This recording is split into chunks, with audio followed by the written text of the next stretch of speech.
Alice's Adventures in Wonderland by Lewis Carroll. Proem. 'Tis 2 years since Carroll's art with topsy-turvy magic sent Alice wandering through a part half comic and half tragic. Enchanting Alice, black and white has made your deeds perennial, and naught save chaos and old night can part you now from Tenniel. But still you are a type, and based in truth like Lear and Hamlet, and types may be redraped to taste in cloth of gold or camlet. Here comes a fresh costumier then, that taste may gain a wrinkle from him who drew with such deft pen the rags of Rip Van Winkle. Austin Dobson. All in the golden afternoon full leisurely we glide, for both our oars with little skill by little arms are plied, while little hands make vain pretence our wanderings to guide. Ah, cruel three, in such an hour, beneath such dreamy weather, to beg a tale of breath too weak to stir the tiniest feather. Yet what can one poor voice avail against 3 tongues together? Imperious Prima flashes forth her edict to begin it. In gentler tone Secunda hopes there will be nonsense in it, while Tertia interrupts the tale not more than once a minute. Anon to sudden silence won, in fancy they pursue the dream child moving through a land of wonders wild and new, in friendly chat with bird or beast, and half believe it true. And ever as the story drained the wells of fancy dry, and faintly strove that weary one to put the subject by, the rest next time, it is next time, the happy voices cry. Thus grew the tale of Wonderland, thus slowly, one by one, its quaint events were hammered out, and now the tale is done, and home we steer a merry crew beneath the setting sun. Alice a childish story take, and with a gentle hand lay it where childhood's dreams are twined in memory's mystic band, like pilgrims' withered wreath of flowers plucked in a far-off land. Chapter 1. Down the Rabbit Hole. Alice was beginning to get very tired of sitting by her sister on the bank, and of having nothing to do. Once or twice she had peeped into the book her sister was reading, but it had no pictures or conversations in it. And what is the use of a book, thought Alice, without pictures or conversations? So she was considering in her own mind, as well as she could, for the hot day made her feel very sleepy and stupid, whether the pleasure of making a daisy chain would be worth the trouble of getting up and picking the daisies, when suddenly a white rabbit with pink eyes ran close by her. There was nothing so very remarkable in that, nor did Alice think it so very much out of the way to hear the rabbit say to itself, oh dear, I shall be too late." When she thought it over afterwards, it occurred to her that she ought to have wondered at this, but at the time it all seemed quite natural. But when the rabbit actually took a watch out of its waistcoat pocket and looked at it, and then hurried on, Alice started to her feet, for it flashed across her mind that she had never before seen a rabbit with either a waistcoat pocket or a watch to take out of it, and burning with curiosity she ran across the field after it, and was just in time to see it pop down a large rabbit hole under the hedge. In another moment down went Alice after it, never once considering how in the world she was to get out again.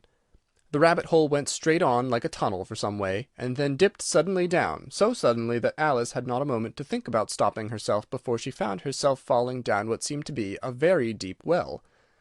Either the well was very deep, or she fell very slowly, for she had plenty of time as she went down to look about her, and to wonder what was going to happen next. First she tried to look down and make out what she was coming to, but it was too dark to see anything. Then she looked at the sides of the well, and noticed that they were filled with cupboards and bookshelves. Here and there she saw maps and pictures hung upon pegs. She took down a jar from one of the shelves as she passed it. It was labelled Orange Marmalade, but to her disappointment it was empty.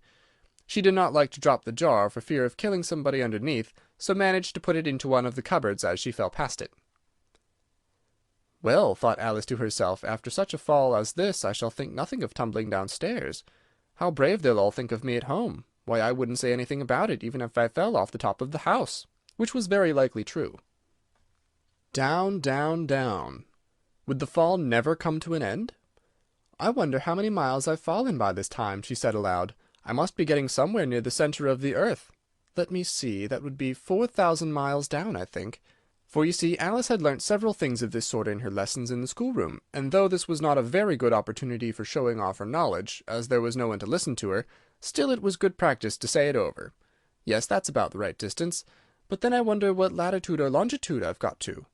Alice had no idea what latitude was, or longitude either, but thought they were nice grand words to say. Presently she began again. "I wonder if I shall fall right through the earth. How funny it'll seem to come out among the people that walk with their heads downwards. The antipathies, I think."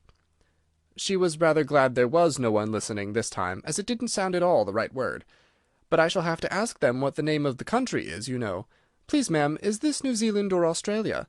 And she tried to curtsy as she spoke. Fancy curtsying as you're falling through the air. Do you think you could manage it? And what an ignorant little girl she'll think me. No, it'll never do to ask. Perhaps I shall see it written up somewhere. Down, down, down. There was nothing else to do, so Alice soon began talking again. "Dinah will miss me very much tonight, I should think." Dinah was the cat. "I hope they'll remember her saucer of milk at tea-time. Dinah, my dear, I wish you were here down with me. There are no mice in the air, I'm afraid, but you might catch a bat, and that's very like a mouse, you know. But do cats eat bats, I wonder?" And here Alice began to get rather sleepy, and went on saying to herself, in a dreamy sort of way, "Do cats eat bats? Do cats eat bats? And sometimes, do bats eat cats?" For you see, as she couldn't answer either question, it didn't much matter which way she put it. She felt that she was dozing off, and had just begun to dream that she was walking hand in hand with Dinah, and saying to her very earnestly, "Now, Dinah, tell me the truth. Did you ever eat a bat?" When suddenly, thump! Thump! Down she came upon a heap of sticks and dry leaves, and the fall was over.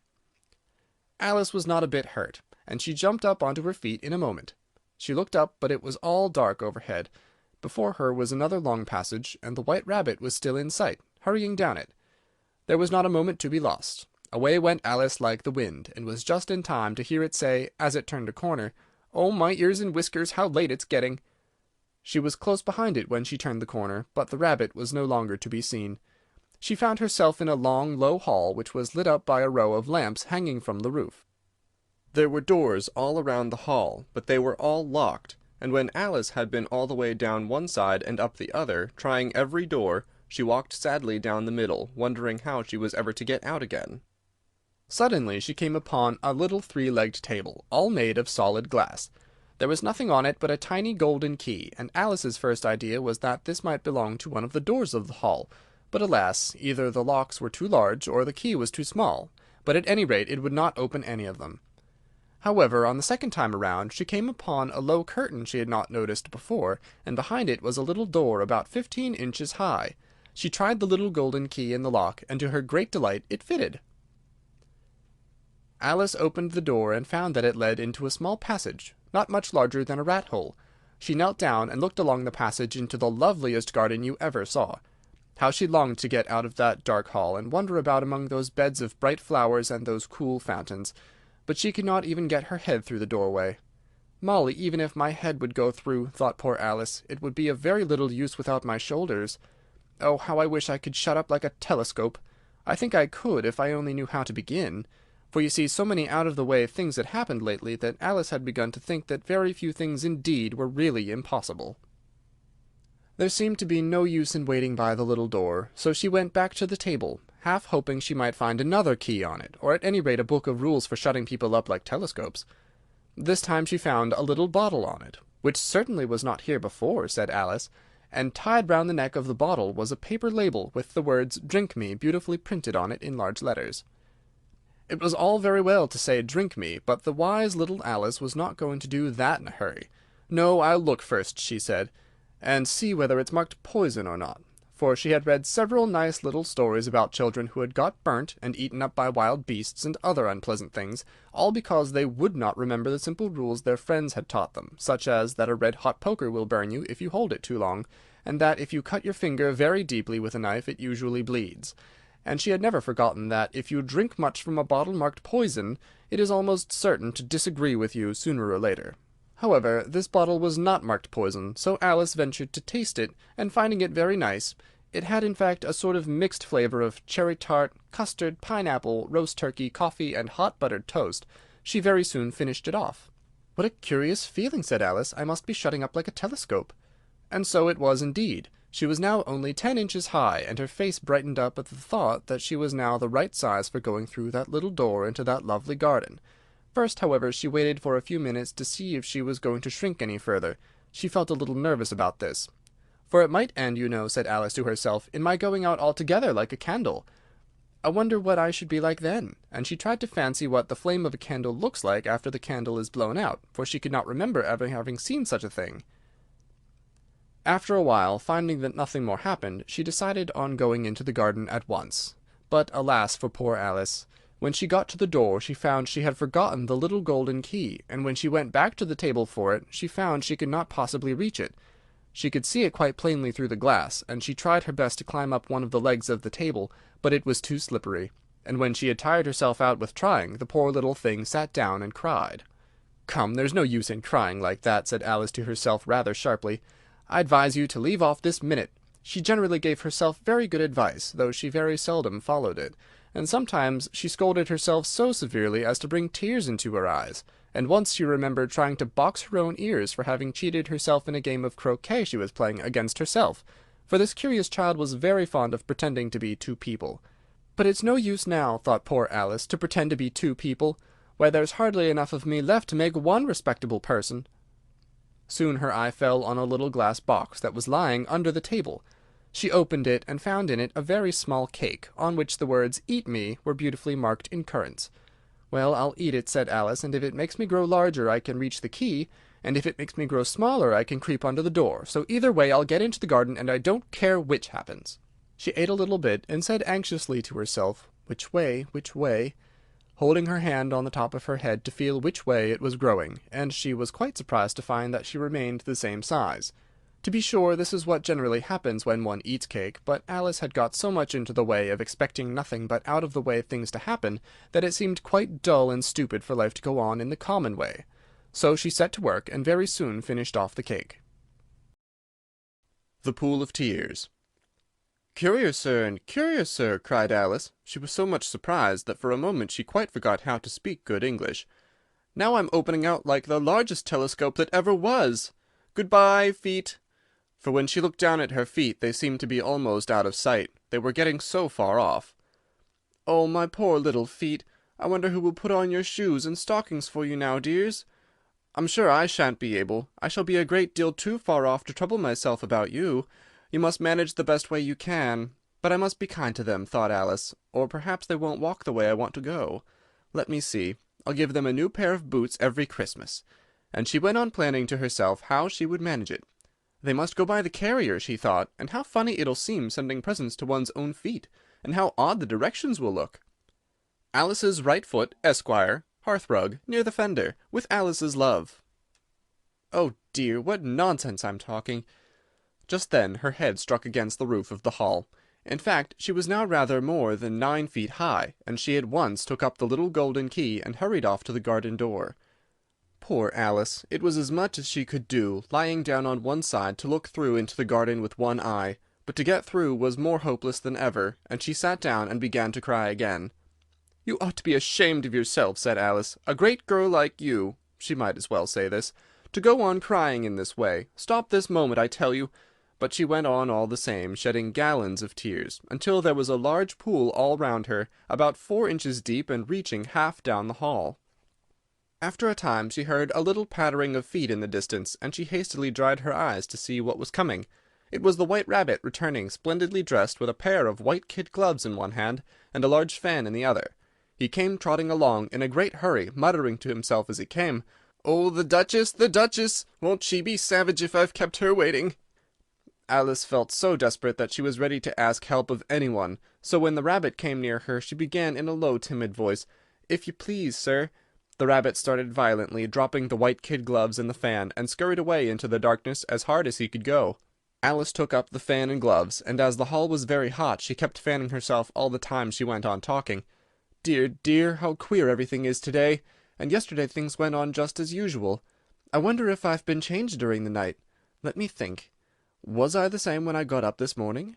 I almost think I can remember feeling a little different, but if I'm not the same, the next question is, who in the world am I? Ah, that's a great puzzle." And she began thinking over all the children she knew that were of the same age as herself, to see if she could have been changed for any of them. "I'm sure I'm not Ada," she said, "for her hair goes in such long ringlets, and mine doesn't go in ringlets at all. And I'm sure I can't be Mabel, for I know all sorts of things, and she knows such very little. Besides, she's she, and I'm I. And oh dear, how puzzling it all is!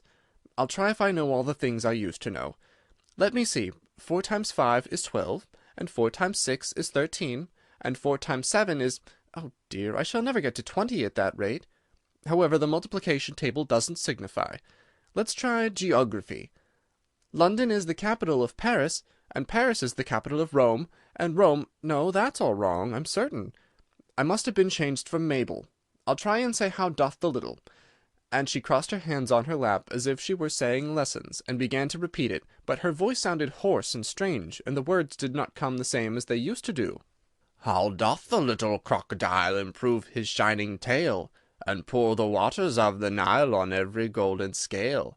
How cheerfully he seems to grin, how neatly spreads his claws, and welcomes little fishes in with gently smiling jaws.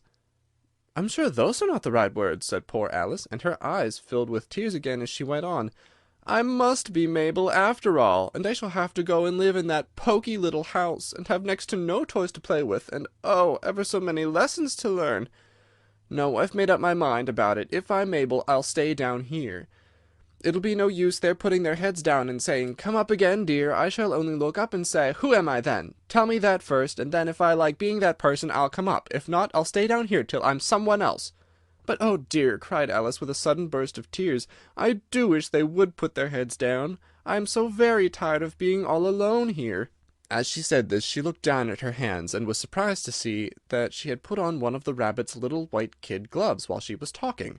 How can I have done that? She thought. I must be growing small again. She got up and went to the table to measure herself by it, and found that, as nearly as she could guess, she was now about 2 feet high, and was going on shrinking rapidly. She soon found out that the cause of this was the fan she was holding, and she dropped it hastily just in time to avoid shrinking away altogether. That was a narrow escape, said Alice, a good deal frightened at the sudden change, but very glad to find herself still in existence. And now for the garden. And she ran with all speed back to the little door. But alas, the little door was shut again, and the little golden key was lying on the glass table as before. And things are worse than ever, thought the poor child, for I never was so small as this before, never, and I declare it's too bad that it is. As she said these words, her foot slipped, and in another moment, splash, she was up to her chin in salt water. Her first idea was that she had somehow fallen into the sea, and in that case I can go back by railway, she said to herself. Alice had been to the seaside once in her life, and had come to the general conclusion that wherever you go to on the English coast, you find a number of bathing machines in the sea, some children digging in the sand with wooden spades, then a row of lodging-houses, and behind them a railway station. However, she soon made out that she was in the pool of tears, which she had wept when she was 9 feet high. I wish I hadn't cried so much, said Alice, as she swam about, trying to find her way out. I shall be punished for it now, I suppose, by being drowned in my own tears. That will be a queer thing, to be sure. However, everything is queer to-day. Just then she heard something splashing about in the pool a little way off, and she swam nearer to make out what it was. At first she thought it must be a walrus or hippopotamus, but then she remembered how small she was now, and soon she made out that it was only a mouse that had slipped in like herself. Would it be of any use now, thought Alice, to speak to this mouse? Everything is so out of the way down here that I should think very likely that it can talk. At any rate, there's no harm in trying. So she began. "O Mouse, do you know the way out of this pool? I am very tired of swimming about here. O Mouse." Alice thought this must be the right way of speaking to a mouse. She had never done such a thing before, but she remembered having seen in her brother's Latin grammar, "A mouse, of a mouse, to a mouse, a mouse, O Mouse." The mouse looked at her rather inquisitively, and seemed to her to wink with one of its little eyes, but it said nothing. "Perhaps it doesn't understand English," thought Alice. "I dare say it's a French mouse come over with William the Conqueror," for with all her knowledge of history, Alice had no very clear notion how long ago anything had happened.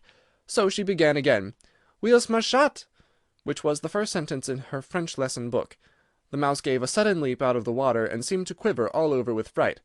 "Oh, I beg your pardon," cried Alice hastily, afraid that she had hurt the poor animal's feelings. "I quite forgot you didn't like cats." "Not like cats!" cried the mouse in a shrill, passionate voice. "Would you like cats if you were me?" "Well, perhaps not," said Alice in a soothing tone. "Don't be angry about it, and yet I wish I could show you our cat Dinah. I think you'd take a fancy to cats if you could only see her. She's such a dear, quiet thing." Alice went on half to herself as she swam lazily about in the pool. and she sits purring so nicely by the fire, licking her paws and washing her face, and she's such a nice soft thing to nurse, and she's such a capital one for catching mice. Oh, I beg your pardon," cried Alice again, for this time the mouse was bristling all over, and she felt certain it must be really offended. "We won't talk about her any more if you'd rather not." "We, indeed!" cried the mouse, who was trembling down to the end of his tail. "As if I would talk on such a subject! Our family has always hated cats. Nasty, low, vulgar things. Don't let me hear the name again." "I won't, indeed," said Alice, in a great hurry to change the subject of conversation. Are you fond of dogs?" The mouse did not answer, so Alice went on eagerly. "There's such a nice little dog near our house I should like to show you. A little bright-eyed terrier, you know, with, oh, such long curly brown hair, and it'll fetch things when you throw them, and it'll sit up and beg for its dinner, and all sorts of things. I can't remember half of them. And it belongs to a farmer, you know, and he says it's so useful, it's worth £100. He says it kills all the rats, and—" "Oh, dear!" cried Alice in a sorrowful tone, "I'm afraid I've offended it again." For the mouse was swimming away from her as hard as it could go, and making quite a commotion in the pool as it went. So she called softly after it, "Mouse dear, do come back again, and we won't talk about cats or dogs either, if you don't like them." When the mouse heard this, it turned round and swam slowly back to her. Its face was quite pale, with passion, Alice thought, and it said in a low trembling voice, "Let us get to the shore, and then I'll tell you my history, and you'll understand why it is I hate cats and dogs." It was high time to go, for the pool was getting quite crowded with the birds and animals that had fallen into it. There were a duck and a dodo, a lory and an eaglet, and several other curious creatures. Alice led the way, and the whole party swam to the shore. A caucus race and a long tail. They were indeed a queer-looking party that assembled on the bank. The birds with draggled feathers, the animals with their fur clinging close to them, and all dripping wet, cross, and uncomfortable. The first question, of course, was how to get dry again. They had a consultation about this, and after a few minutes it seemed quite natural to Alice to find herself talking familiarly with them, as if she had known them all her life. Indeed, she had quite a long argument with the lory, who at last turned sulky, and would only say, "I'm older than you, and must know better." And this Alice would not allow without knowing how old it was, and as the lory positively refused to tell its age, there was no more to be said. At last the mouse, who seemed to be a person of authority among them, called out, "Sit down, all of you, and listen to me. I'll soon make you dry enough." They all sat down at once, in a large ring, with the mouse in the middle. Alice kept her eyes anxiously fixed on it, for she felt sure she would catch a bad cold if she did not get dry very soon. "Ahem!" said the mouse with an important air. "Are you all ready? This is the driest thing I know. Silence all round, if you please. William the Conqueror, whose cause was favoured by the Pope, was soon submitted to by the English, who wanted leaders, and had been of late much accustomed to usurpation and conquest. Edwin and Morcar, the Earls of Mercia and Northumbria—" "Ah!" said the lory with a shiver. "I beg your pardon," said the mouse, frowning, but very politely. "Did you speak?" "Not I," said the lory hastily. "I thought you did," said the mouse. "I proceed. Edwin and Morcar, the Earls of Mercia and Northumbria, declared for him, and even Stigand, the patriotic Archbishop of Canterbury, found it advisable—" "Found what?" said the duck. "Found it," the mouse replied rather crossly. "Of course you know what it means." "I know what it means well enough when I find a thing," said the duck. "It's generally a frog or a worm. The question is, what did the Archbishop find?" The mouse did not notice this question, but hurriedly went on. "Found it advisable to go with Edgar Atheling to meet William and offer him the crown. William's conduct at first was moderate, but the insolence of his Normans— How are you getting on now, my dear?" it continued, turning to Alice as it spoke. "As wet as ever," said Alice in a melancholy tone. "Doesn't seem to dry me at all." "In that case," said the dodo solemnly, rising to its feet, "I move that the meeting adjourn for the immediate adoption of more energetic remedies." "Speak English," said the eaglet. "I don't know the meaning of half those long words, and what's more, I don't believe you do either." And the eaglet bent down its head to hide a smile. Some of the other birds tittered audibly. "What I was going to say," said the Dodo in an offended tone, "was that the best thing to get us dry would be a caucus race." "What is a caucus race?" said Alice, not that she much wanted to know, but the Dodo had paused as if it thought that somebody ought to speak, and no one else seemed inclined to say anything.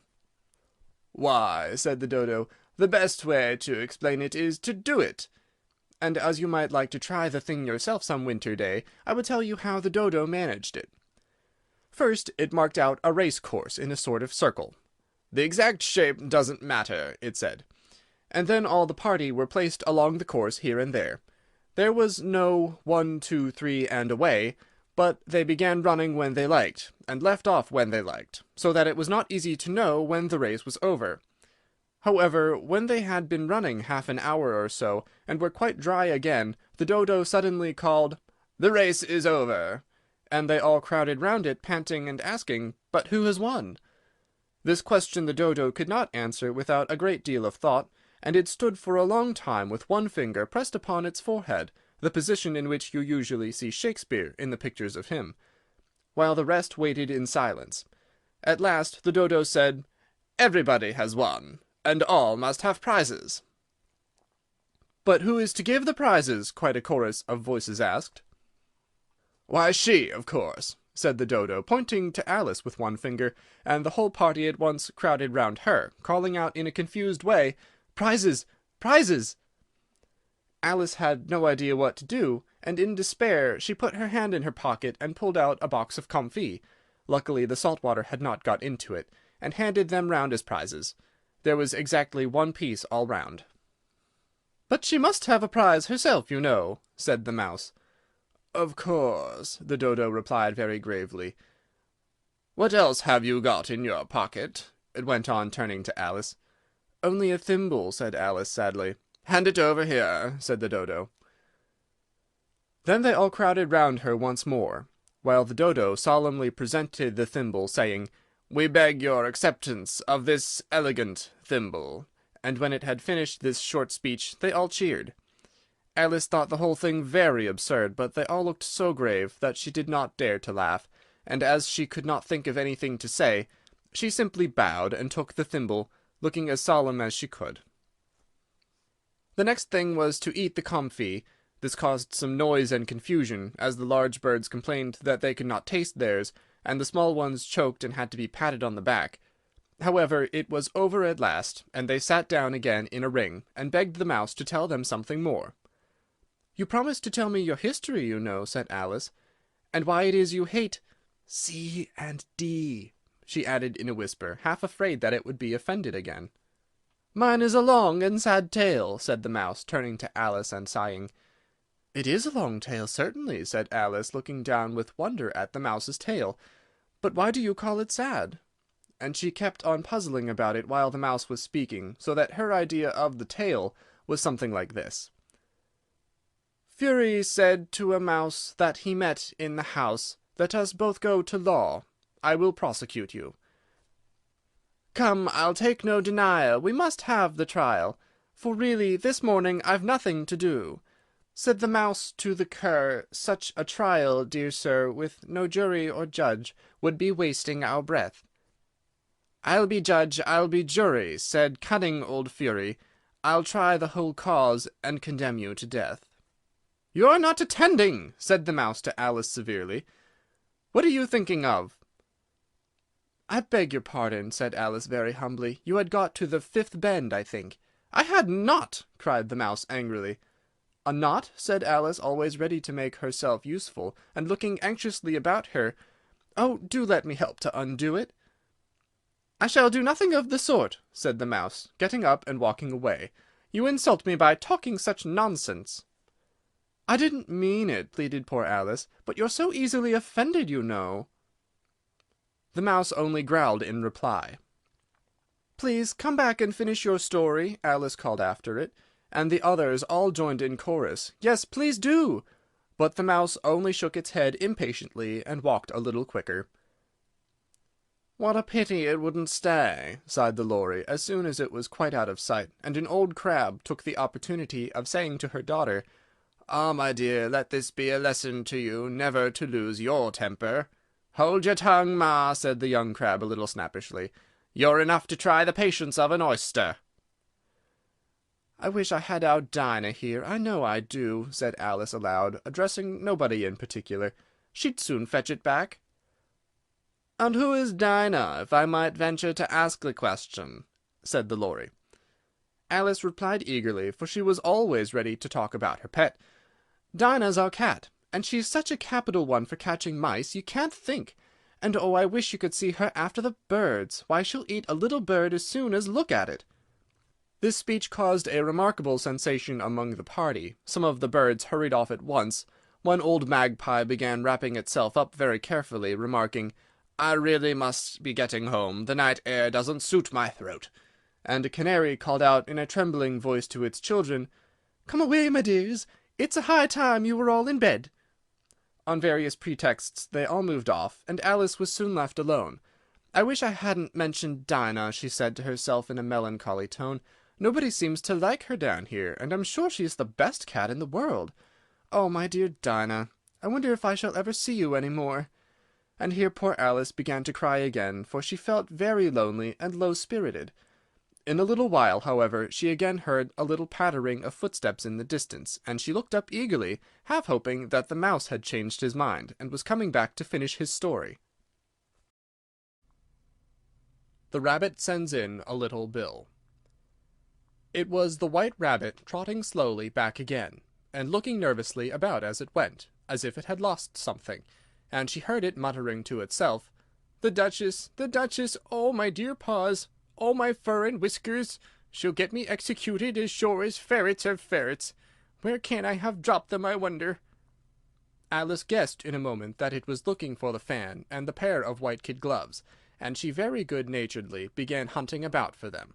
But they were nowhere to be seen. Everything seemed to have changed since her swim in the pool, and the great hall, with the glass table and the little door, had vanished completely. Very soon the rabbit noticed Alice, as she went hunting about, and called out to her in an angry tone, "Why, Mary Ann, what are you doing out here? Run home this moment, and fetch me a pair of gloves and a fan. Quick now!" And Alice was so much frightened that she ran off at once in the direction it pointed to, without trying to explain the mistake it had made. "He took me for his housemaid," she said to herself as she ran. "How surprised he'll be when he finds out who I am! But I'd better take him his fan and gloves. That is, if I can find them." As she said this, she came upon a neat little house, on the door of which was a bright brass plate with the name W. Rabbit engraved upon it. She went in without knocking, and hurried upstairs, in great fear lest she should meet the real Mary Ann, and be turned out of the house before she had found the fan and gloves. "How queer it seems," Alice said to herself, "to be going messages for a rabbit. I suppose Dinah'll be sending me on messages next," and she began fancying the sort of thing that would happen. "Miss Alice, come here directly, and get ready for your walk." "Coming in a minute, nurse, but I've got to watch this mouse hole till Dinah comes back, and see that the mouse doesn't get out. Only I don't think," Alice went on, "that they'd let Dinah stop in the house if it began ordering people about like that." By this time she had found her way into a tidy little room with a table in the window, and on it, as she had hoped, a fan and 2 or 3 pairs of tiny white kid gloves. She took up the fan and a pair of the gloves, and was just going to leave the room when her eye fell upon a little bottle that stood near the looking-glass. There was no label this time with the words "Drink me," but nevertheless she uncorked it and put it to her lips. "I know something interesting is sure to happen," she said to herself, "whenever I eat or drink anything, so I'll just see what this bottle does. I do hope it will make me grow large again, for really I'm quite tired of being such a tiny little thing."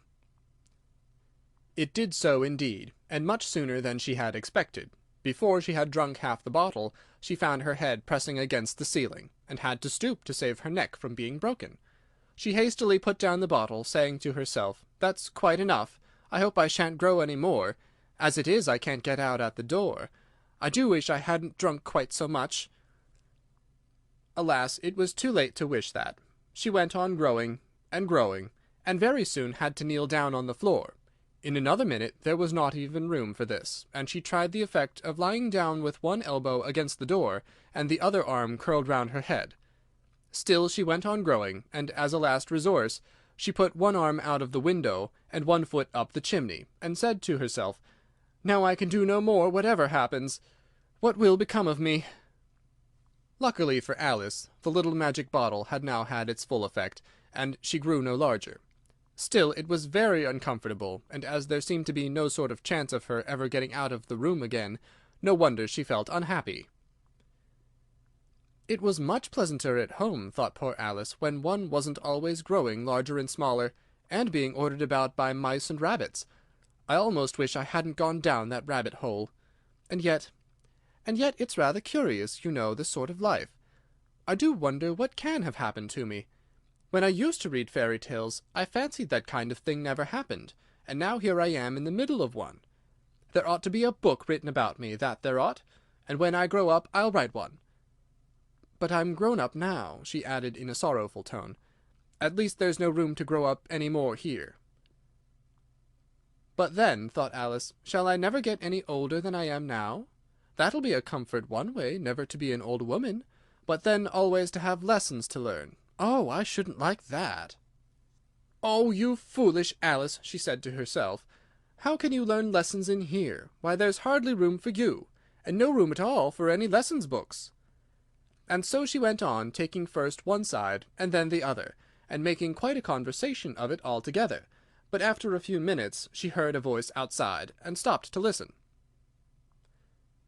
"Mary Ann, Mary Ann," said the voice, "fetch me my gloves this moment." Then came a little pattering of feet on the stairs.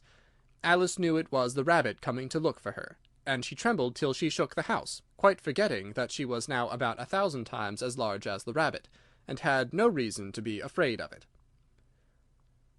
Presently the rabbit came up to the door, and tried to open it, but as the door opened inwards, and Alice's elbow was pressed hard against it, that attempt proved a failure. Alice heard it say to itself, "Then I'll go round and get in at the window." "That you won't," thought Alice, and after waiting till she fancied she heard the rabbit just under the window, she suddenly spread out her hand, and made a snatch in the air. She did not get hold of anything, but she heard a little shriek, and a fall, and a crash of broken glass, from which she concluded that it was just possible that it had fallen into a cucumber frame, or something of the sort. Next came an angry voice, the rabbit's. "Pat, Pat, where are you?" And then a voice she had never heard before. "Sure, and I'm here, digging for apples, your honour." "Digging for apples, indeed," said the rabbit angrily. "Here, come and help me out of this." Sounds of more broken glass. "Now tell me, Pat, what's that in the window?" "Sure, it's an arm, your honour." He pronounced it arum. "An arm, you goose! Who ever saw one that size? Why, it fills the whole window." "Sure it does, your honour, but it's an arm for all that." "Well, it's got no business there, at any rate. Go and take it away." There was a long silence after this, and Alice could only hear whispers now and then, such as, "Sure, I don't like it, your honour, at all, at all." "Do as I tell you, you coward." And at last she spread out her hand again, and made another snatch in the air. This time there were 2 little shrieks, and more sounds of broken glass. "What a number of cucumber frames there must be," thought Alice. "I wonder what they'll do next. As for pulling me out of the window, I only wish they could. I'm sure I don't want to stay in here any longer." She waited for some time without hearing anything more. At last came a rumbling of little cartwheels, and the sound of a good many voices all talking together. She made out the words, "Where's the other ladder?" "Why, I hadn't to bring but one. Bill's got the other." "Bill, fetch it here, lad." "Here, put 'em up at this corner." "No, tie 'em together first. They don't reach half high enough yet." "Oh, they'll do well enough. Don't be particular." "Here, Bill, catch hold of this rope." "Will the roof bear?" "Mind that loose slate." "Oh, it's coming down. Heads below." A loud crash. "Now, who did that?" "It was Bill, I fancy." "Who's to go down the chimney?" "Nay, I shan't. You do it." "That I won't, then. Bill's to go down." "Here, Bill, the master says you've to go down the chimney." "Oh, so Bill's got to come down the chimney, has he?" said Alice to herself. "Why, they seem to put everything upon Bill. I wouldn't be in Bill's place for a good deal. This fireplace is narrow, to be sure, but I think I can kick a little. She drew her foot as far down the chimney as she could, and waited till she heard a little animal, she couldn't guess of what sort it was, scratching and scrambling about in the chimney close above her. Then, saying to herself, "This is Bill," she gave one sharp kick, and waited to see what would happen next. The first thing she heard was a general chorus of "There goes Bill!" Then the rabbit's voice alone, "Catch him, you by the hedge!" Then silence, and then another confusion of voices. "Hold up his head! Brandy now! Don't choke him! How was it, old fellow? What happened to you? Tell us about it." At last came a little feeble squeaking voice. "That's Bill," thought Alice. "Well, I hardly know. No more, thank'ee. I'm better now. But I'm a deal too flustered to tell you. All I know is something comes at me like a jack-in-the-box, and up I goes like a skyrocket." "So you did, old fellow," said the others. "We must burn the house down," said the rabbit's voice, and Alice called out as loud as she could, "If you do, I'll set Dinah at you." There was a dead silence instantly, and Alice thought to herself, "I wonder what they will do next. If they had any sense, they'd take the roof off." After a minute or two they began moving about again, and Alice heard the rabbit say, "A barrowful will do, to begin with." "A barrowful of what?" thought Alice. But she had not long to doubt, for the next moment a shower of little pebbles came rattling in at the window, and some of them hit her in the face. "I'll put a stop to this," she said to herself, and shouted out, "You'd better not do that again," which produced another dead silence. Alice noticed with some surprise that the pebbles were all turning into little cakes as they lay on the floor, and a bright idea came into her head. "If I eat one of these cakes," she thought, "it's sure to make some change in my size, and as it can't possibly make me larger, it must make me smaller, I suppose." So she swallowed one of the cakes, and was delighted to find that she began shrinking directly. As soon as she was small enough to get through the door, she ran out of the house, and found quite a crowd of little animals and birds waiting outside. The poor little lizard Bill was in the middle, being held up by 2 guinea pigs, who were giving it something out of a bottle. They all made a rush at Alice the moment she appeared, but she ran off as hard as she could, and soon found herself safe in a thick wood. "The first thing I've got to do," said Alice to herself as she wandered about in the wood, "is to grow to my right size again, and the second thing is to find my way into that lovely garden. I think that will be the best plan." It sounded an excellent plan, no doubt, and very neatly and simply arranged. The only difficulty was that she had not the smallest idea how to set about it, and while she was peering about anxiously among the trees, a little sharp bark just over her head made her look up in a great hurry. An enormous puppy was looking down at her with large round eyes, and feebly stretching out one paw, trying to touch her. "Poor little thing!" said Alice in a coaxing tone, and she tried hard to whistle to it, but she was terribly frightened all the time at the thought that it might be hungry, in which case it would be very likely to eat her up in spite of all her coaxing. Hardly knowing what she did, she picked up a little bit of stick and held it out to the puppy, whereupon the puppy jumped into the air off all its feet at once, with a yelp of delight, and rushed at the stick and made believe to worry it. Then Alice dodged behind a great thistle to keep herself from being run over, and the moment she appeared on the other side, the puppy made another rush at the stick, and tumbled head over heels in its hurry to get hold of it. Then Alice, thinking it was very like having a game of play with a cart-horse, and expecting every moment to be trampled under its feet, ran round the thistle again. Then the puppy began a series of short charges at the stick, running a little way forwards each time, and a long way back, and barking hoarsely all the while, till at last it sat down a good way off, panting, with its tongue hanging out of its mouth, and its great eyes half shut. This seemed to Alice a good opportunity for making her escape, so she set off at once, and ran till she was quite tired and out of breath, and till the puppy's bark sounded quite faint in the distance. "And yet what a dear little puppy it was," said Alice, as she leaned against a buttercup to rest herself, and fanned herself with one of the leaves. "I should have liked teaching it tricks very much, if I'd only been the right size to do it. Oh dear, I'd nearly forgotten that I have to grow up again. Let me see, how is it to be managed? I suppose I ought to eat or drink something or other, but the great question is what?" The great question certainly was what. Alice looked all round her at the flowers and the blades of grass, but she could not see anything that looked like the right thing to eat or drink under the circumstances.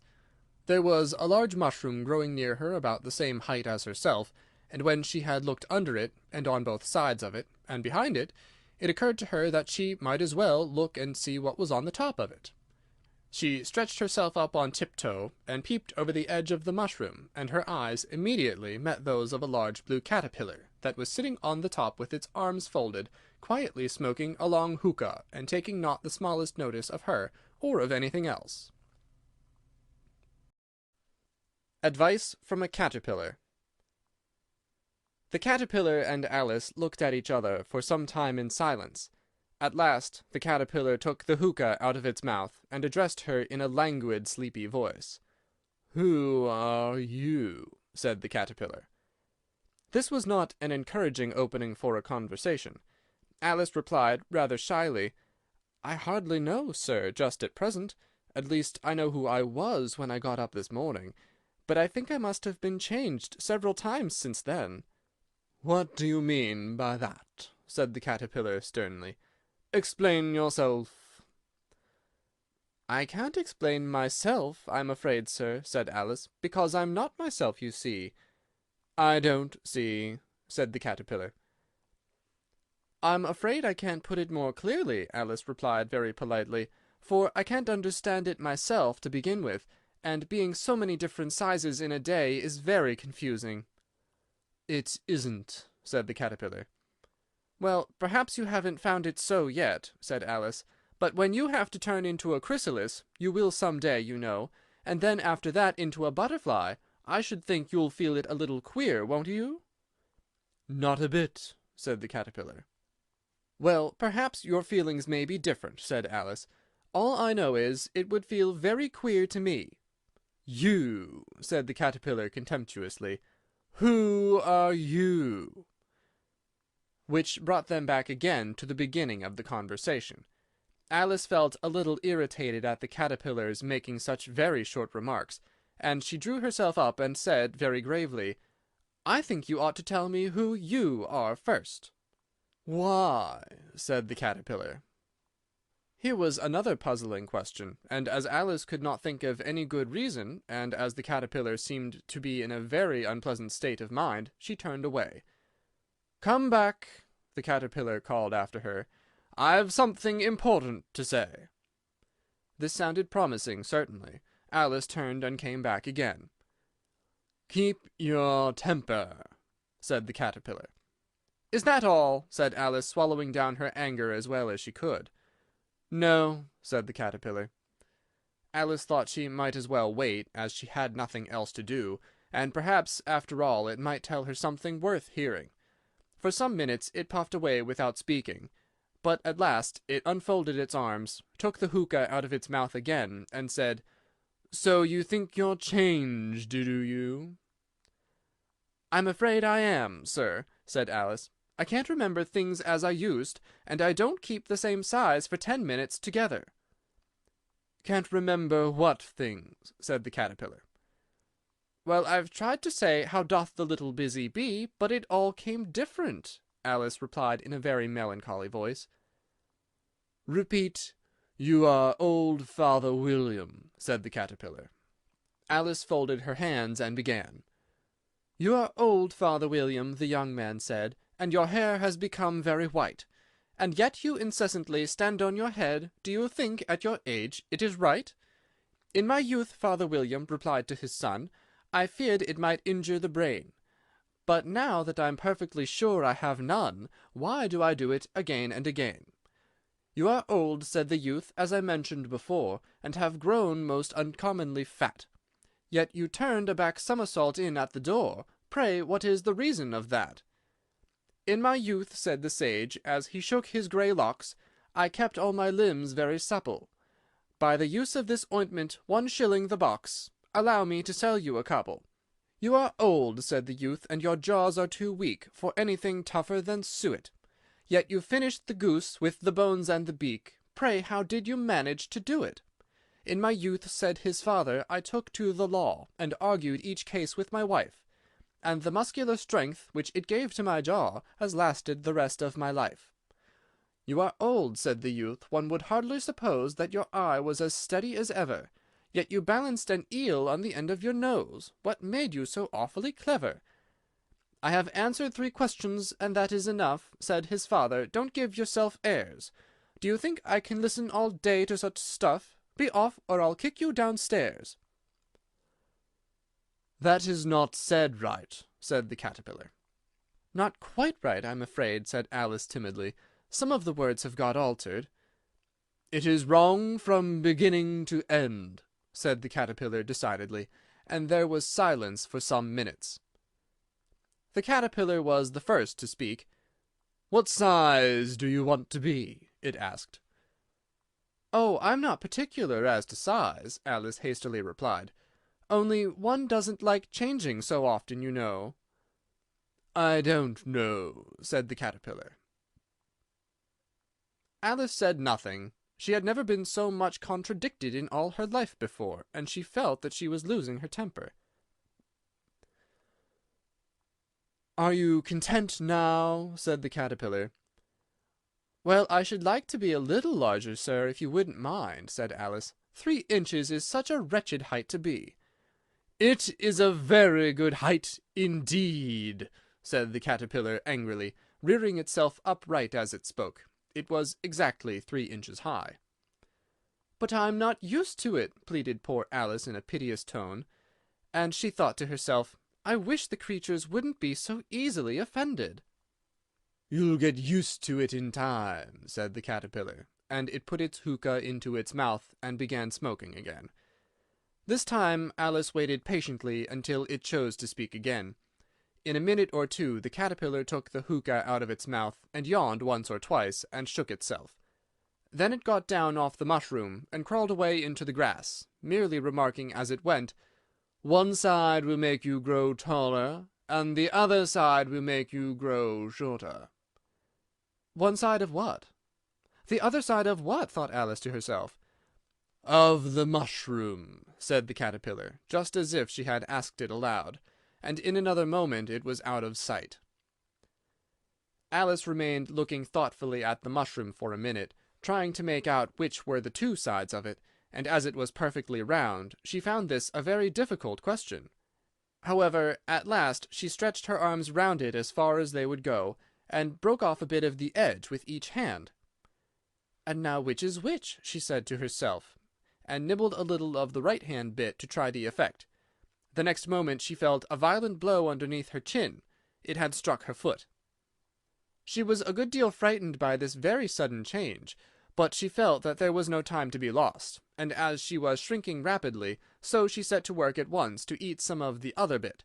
Her chin was pressed so closely against her foot that there was hardly room to open her mouth, but she did it at last, and managed to swallow a morsel of the left-hand bit. "Come, my head's free at last," said Alice in a tone of delight, which changed into alarm in another moment, when she found that her shoulders were nowhere to be found. All she could see, when she looked down, was an immense length of neck, which seemed to rise like a stalk out of a sea of green leaves that lay far below her. "What can all that green stuff be?" said Alice. "And where have my shoulders got to? And oh, my poor hands! How is it I cannot see you?" She was moving them about as she spoke, but no result seemed to follow, except a little shaking among the distant green leaves. As there seemed to be no chance of getting her hands up to her head, she tried to get her head down to them, and was delighted to find that her neck would bend about easily in any direction, like a serpent. She had just succeeded in curving it down into a graceful zigzag, and was going to dive in among the leaves, which she found to be nothing but the tops of the trees under which she had been wandering, when a sharp hiss made her draw back in a hurry. A large pigeon had flown into her face, and was beating her violently with its wings. "Serpent!" screamed the pigeon. "I'm not a serpent," said Alice indignantly. "Let me alone." "Serpent, I say again!" repeated the pigeon, but in a more subdued tone, and added with a kind of a sob, "I've tried every way, and nothing seems to suit them." "I haven't the least idea what you're talking about," said Alice. "I've tried the roots of trees, and I've tried banks, and I've tried hedges," the pigeon went on, without attending to her. "But those serpents! There's no pleasing them." Alice was more and more puzzled, but she thought there was no use in saying anything more till the pigeon had finished. "As if it wasn't trouble enough hatching the eggs," said the pigeon. but I must be on the lookout for serpents night and day. Why, I haven't had a wink of sleep these 3 weeks." "I'm very sorry you've been annoyed," said Alice, who was beginning to see its meaning.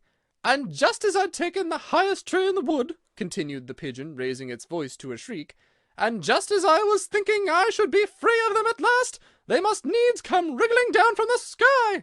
Ugh, serpent!" "But I'm not a serpent, I tell you," said Alice. I'm a—" "Well, what are you?" said the pigeon. "I can see you're trying to invent something." I'm a little girl," said Alice rather doubtfully, and she remembered the number of changes she had gone through that day. "A likely story indeed," said the pigeon in a tone of the deepest contempt. "I've seen a good many little girls in my time, but never one with such a neck as that. No, no, you are a serpent, and there's no use denying it. I suppose you'll be telling me next that you never tasted an egg." "I have tasted eggs, certainly," said Alice, who was a very truthful child. "But little girls eat eggs quite as much as serpents do, you know."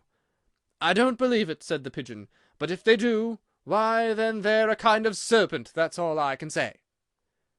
This was such a new idea to Alice that she was quite silent for a minute or two, which gave the pigeon the opportunity of adding, "You're looking for eggs. I know that well enough. And what does it matter to me whether you're a little girl or a serpent?" "It matters a good deal to me," said Alice hastily, "but I'm not looking for eggs as it happens, and if I was, I shouldn't want yours. I don't like them raw." "Well, be off then," said the pigeon in a sulky tone, as it settled down again into its nest. Alice crouched down among the trees as well as she could, for her neck kept getting entangled among the branches, and every now and then she had to stop and untwist it. After a while she remembered that she still held the pieces of mushroom in her hands, and she set to work very carefully, nibbling first at one and then at the other, and growing sometimes taller and sometimes shorter, until she had succeeded in bringing herself down to her usual height. It was so long since she had been anything near the right size, that it felt quite strange at first, but she got used to it in a few minutes, and began talking to herself as usual. "Come, there's half my plan done now. How puzzling all these changes are! I'm never sure what I'm going to be, from one minute to another. However, I've got back to my right size. The next thing is to get into that beautiful garden. How is that to be done, I wonder?" As she said this, she came suddenly upon an open place, with a little house in it about 4 feet high. "Whoever lives there?" thought Alice. "It'll never do to come upon them this size. Why, I should frighten them out of their wits." So she began nibbling at the right-hand bit again, and did not venture to go near the house till she had brought herself down to 9 inches high. Pig and Pepper. For a minute or two she stood looking at the house, and wondering what to do next, when suddenly a footman in livery came running out of the wood. She considered him to be a footman because he was in livery, otherwise, judging by his face only, she would have called him a fish, and rapped loudly at the door with his knuckles.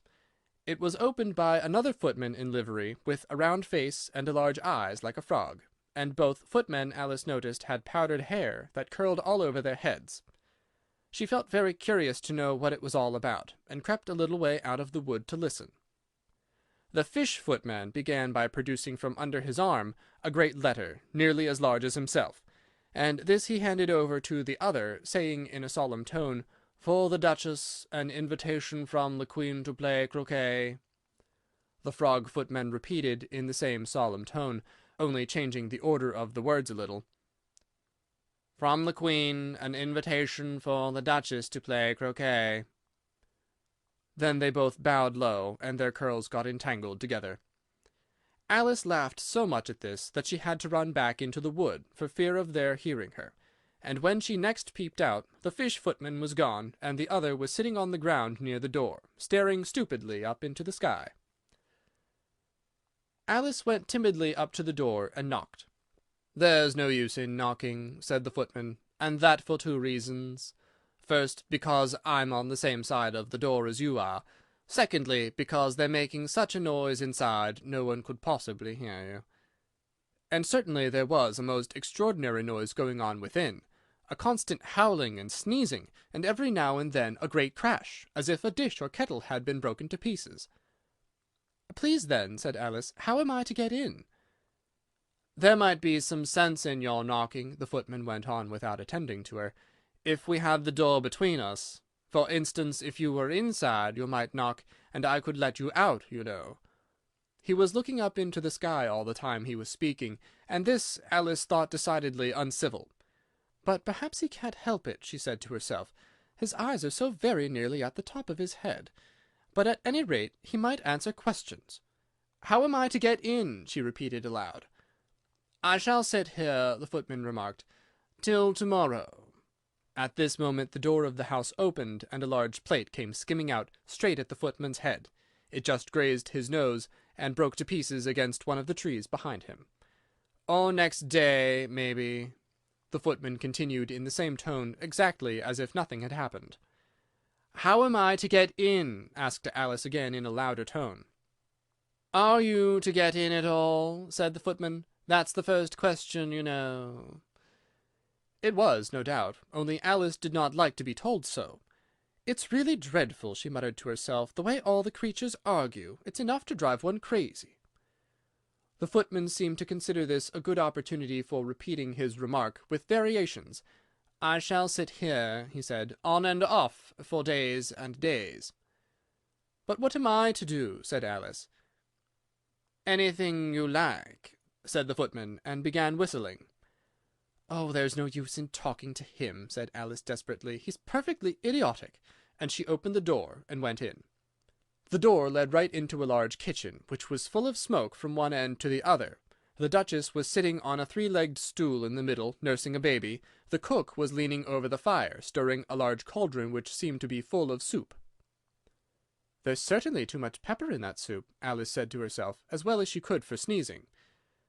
There was certainly too much of it in the air. Even the Duchess sneezed occasionally, and the baby was sneezing and howling alternately, without a moment's pause.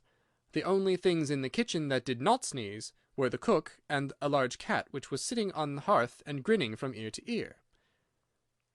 "Please, would you tell me," said Alice a little timidly, for she was not quite sure whether it was good manners for her to speak first, "why your cat grins like that?" "It's a Cheshire cat," said the Duchess, "and that's why. Pig!" She said the last word with such sudden violence that Alice quite jumped, but she saw in another moment that it was addressed to the baby and not to her, so she took courage and went on again. "I didn't know that Cheshire cats always grinned. In fact, I didn't know that cats could grin." "They all can, and most of 'em do."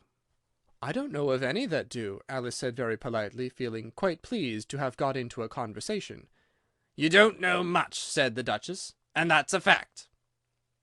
Alice did not at all like the tone of this remark, and thought it would be as well to introduce some other subject of conversation. While she was trying to fix on one, the cook took the cauldron of soup off the fire, and at once set to work throwing everything within her reach at the Duchess and the baby. The fire irons came first, then followed a shower of saucepans, plates, and dishes. The Duchess took no notice of them even when they hit her, and the baby was howling so much already that it was quite impossible to say whether the blows hurt it or not. "Oh, please, mind what you're doing!" cried Alice, jumping up and down in an agony of terror. "Oh, there goes his precious nose!" as an unusually large saucepan flew close by it, and very nearly carried it off. "If everybody minded their own business," the Duchess said in a hoarse growl, "the world would go round a deal faster than it does." "Which would not be an advantage," said Alice, who felt very glad to get an opportunity of showing off a little of her knowledge. "Just think what work it would make with the day and the night. You see, the earth takes 24 hours to turn round on its axis." "Talking of axes," said the Duchess, "chop off her head." Alice glanced rather anxiously at the cook to see if she meant to take the hint, but the cook was busily engaged in stirring the soup, and did not seem to be listening, so she ventured to go on again. 24 hours, I think, or is it 12? "Oh, don't bother me," said the Duchess. "I never could abide figures." And with that she began nursing her child again, singing a sort of lullaby to it as she did so, and giving it a violent shake at the end of every line. "Speak roughly to your little boy, and beat him when he sneezes. He only does it to annoy, because he knows it teases." Chorus, in which the cook and the baby joined. Wow, wow, wow. While the Duchess sang the second verse of the song, she kept tossing the baby violently up and down, and the poor little thing howled so that Alice could hardly hear the words. I speak severely to my boy, I beat him when he sneezes, for he can thoroughly enjoy the pepper when he pleases. Wow, wow, wow. Here, you may nurse it a bit if you like, the Duchess said to Alice, flinging the baby at her as she spoke. I must go and get ready to play croquet with the Queen. And she hurried out of the room. The cook threw a frying-pan after her as she went out, but it just missed her. Alice caught the baby with some difficulty, as it was a queer-shaped little creature, and held out its arms and legs in all directions.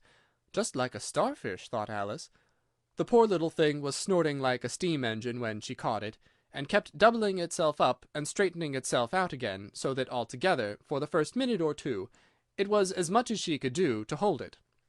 As soon as she had made out the proper way of nursing it, which was to twist it up into a knot, and then keep tight hold of its right ear and left foot, so as to prevent its undoing itself, she carried it out into the open air. If I don't take this child away with me, thought Alice, they're sure to kill it in a day or two. Wouldn't it be murder to leave it behind? She said the last words out loud, and the little thing grunted in reply. It had left off sneezing by this time. Don't grunt, said Alice. That's not at all a proper way of expressing yourself. The baby grunted again, and Alice looked very anxiously into its face to see what was the matter with it. There could be no doubt that it had a very turn-up nose, much more like a snout than a real nose. Also, its eyes were getting extremely small for a baby. Altogether, Alice did not like the look of the thing at all. But perhaps it was only sobbing, she thought, and looked into its eyes again to see if there were any tears. No, there were no tears. If you're going to turn into a pig, my dear, said Alice seriously, I'll have nothing more to do with you, mind now. The poor little thing sobbed again, or grunted, it was impossible to say which, and they went on for some while in silence. Alice was just beginning to think to herself, now what am I to do with this creature when I get it home? When it grunted again, so violently that she looked down into its face in some alarm. This time there could be no mistake about it. It was neither more nor less than a pig, and she felt that it would be quite absurd for her to carry it any further. So she set the little creature down, and felt quite relieved to see it trot quietly away into the wood. If it had grown up, she said to herself, it would have made a dreadfully ugly child, but it makes rather a handsome pig, I think.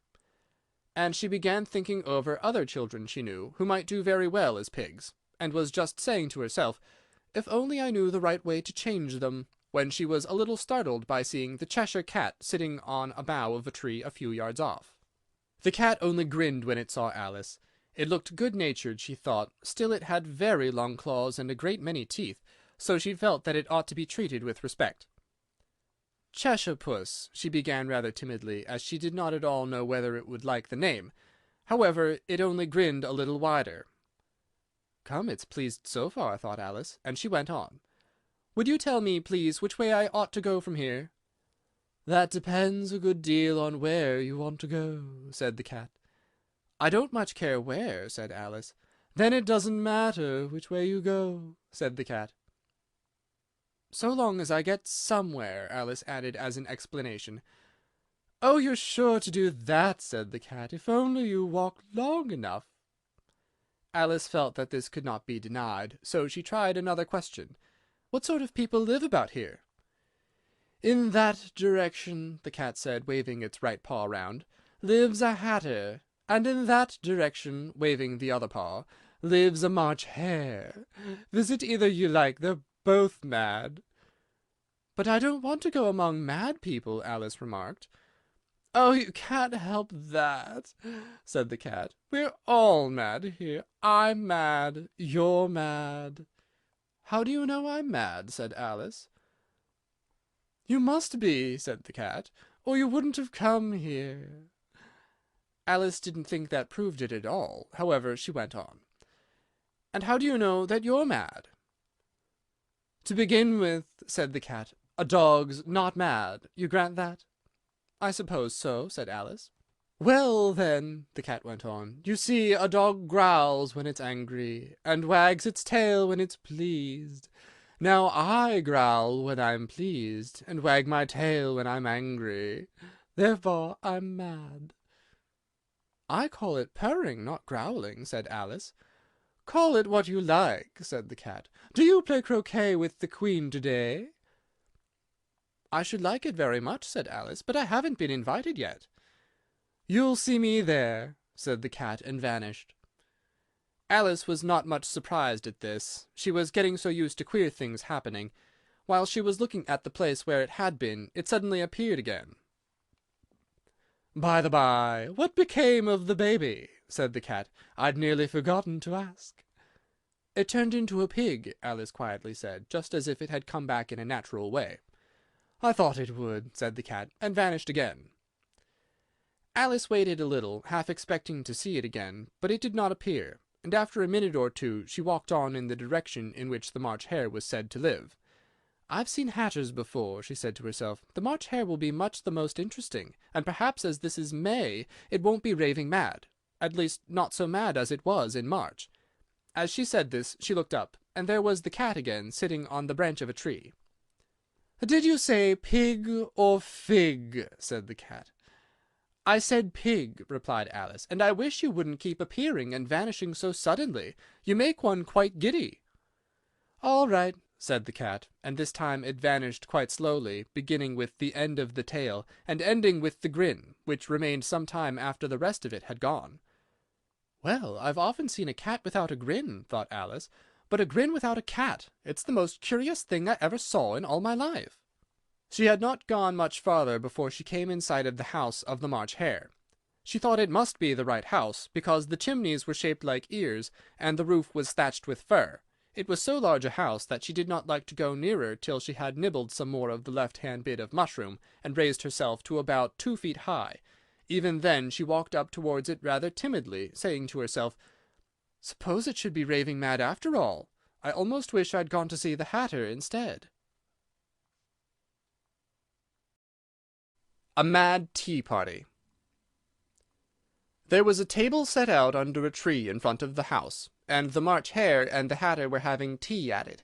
A dormouse was sitting between them, fast asleep, and the other two were using it as a cushion, resting their elbows on it, and talking over its head. "Very uncomfortable for the dormouse," thought Alice, "only as it's asleep, suppose it doesn't mind." The table was a large one, but the three were all crowded together at one corner of it. "No room, no room!" they cried out when they saw Alice coming. "There's plenty of room," said Alice indignantly, and she sat down in a large armchair at one end of the table. "Have some wine," the March Hare said in an encouraging tone. Alice looked all round the table, but there was nothing on it but tea. "I don't see any wine," she remarked. "There isn't any," said the March Hare. "Then it wasn't very civil of you to offer it," said Alice angrily. "It wasn't very civil of you to sit down without being invited," said the March Hare. "I didn't know it was your table," said Alice. "It's laid for a great many more than 3." "Your hair wants cutting," said the Hatter. He had been looking at Alice for some time with great curiosity, and this was his first speech. "You should learn not to make personal remarks," Alice said with some severity. "It's very rude." The Hatter opened his eyes very wide on hearing this, but all he said was, "Why is a raven like a writing desk?" "Come, we shall have some fun now," thought Alice. "I'm glad they've begun asking riddles. I believe I can guess that," she added aloud. "Do you mean that you think you can find out the answer to it?" said the March Hare. "Exactly so," said Alice. "Then you should say what you mean," the March Hare went on. "I do," Alice hastily replied. At least I mean what I say. That's the same thing, you know." "Not the same thing a bit," said the Hatter. "Why, you might just as well say that I see what I eat is the same thing as I eat what I see." "You might just as well say," added the March Hare, "that I like what I get is the same thing as I get what I like." "You might just as well say," added the Dormouse, which seemed to be talking in his sleep, "that I breathe when I sleep is the same thing as I sleep when I breathe." "It is the same thing with you," said the Hatter. And here the conversation dropped, and the party sat silent for a minute, while Alice thought over all she could remember about ravens and writing desks, which wasn't much. The Hatter was the first to break the silence. "What day of the month is it?" he said, turning to Alice. He had taken his watch out of his pocket, and was looking at it uneasily, shaking it every now and then, and holding it to his ear. Alice considered a little, and then said, "The 4th." "2 days wrong," sighed the Hatter. "I told you butter would not suit the works," he added, looking angrily at the March Hare. "It was the best butter," the March Hare meekly replied. "Yes, but some crumbs must have got in as well," the Hatter grumbled. "You shouldn't have put it in with the bread-knife." The March Hare took the watch and looked at it gloomily. Then he dipped it into his cup of tea and looked at it again, but he could think of nothing better to say than his first remark. It was the best butter, you know. Alice had been looking over his shoulder with some curiosity. "What a funny watch," she remarked. "It tells the day of the month, and doesn't tell what o'clock it is." "Why shouldn't it?" muttered the Hatter. "Does your watch tell you what year it is?" "Of course not," Alice replied very readily. "But that's because it stays the same year for such a long time together." "Which is just the case with mine," said the Hatter. Alice felt dreadfully puzzled. The Hatter's remark seemed to have no meaning in it, and yet it was certainly English. "I don't quite understand," she said as politely as she could. "The Dormouse is asleep again," said the Hatter, and he poured a little hot tea upon its nose. The Dormouse shook its head impatiently, and said without opening its eyes, "Of course, of course. Just what I was going to remark myself." "Have you guessed the riddle yet?" the Hatter said, turning to Alice again. "No, I give it up," Alice replied. "What's the answer?" "I haven't the slightest idea," said the Hatter. "Nor I," said the March Hare. Alice sighed wearily. "I think you might do something better with the time," she said, "than wasting it asking riddles with no answers." "If you knew time as well as I do," said the Hatter, "you wouldn't talk about wasting it.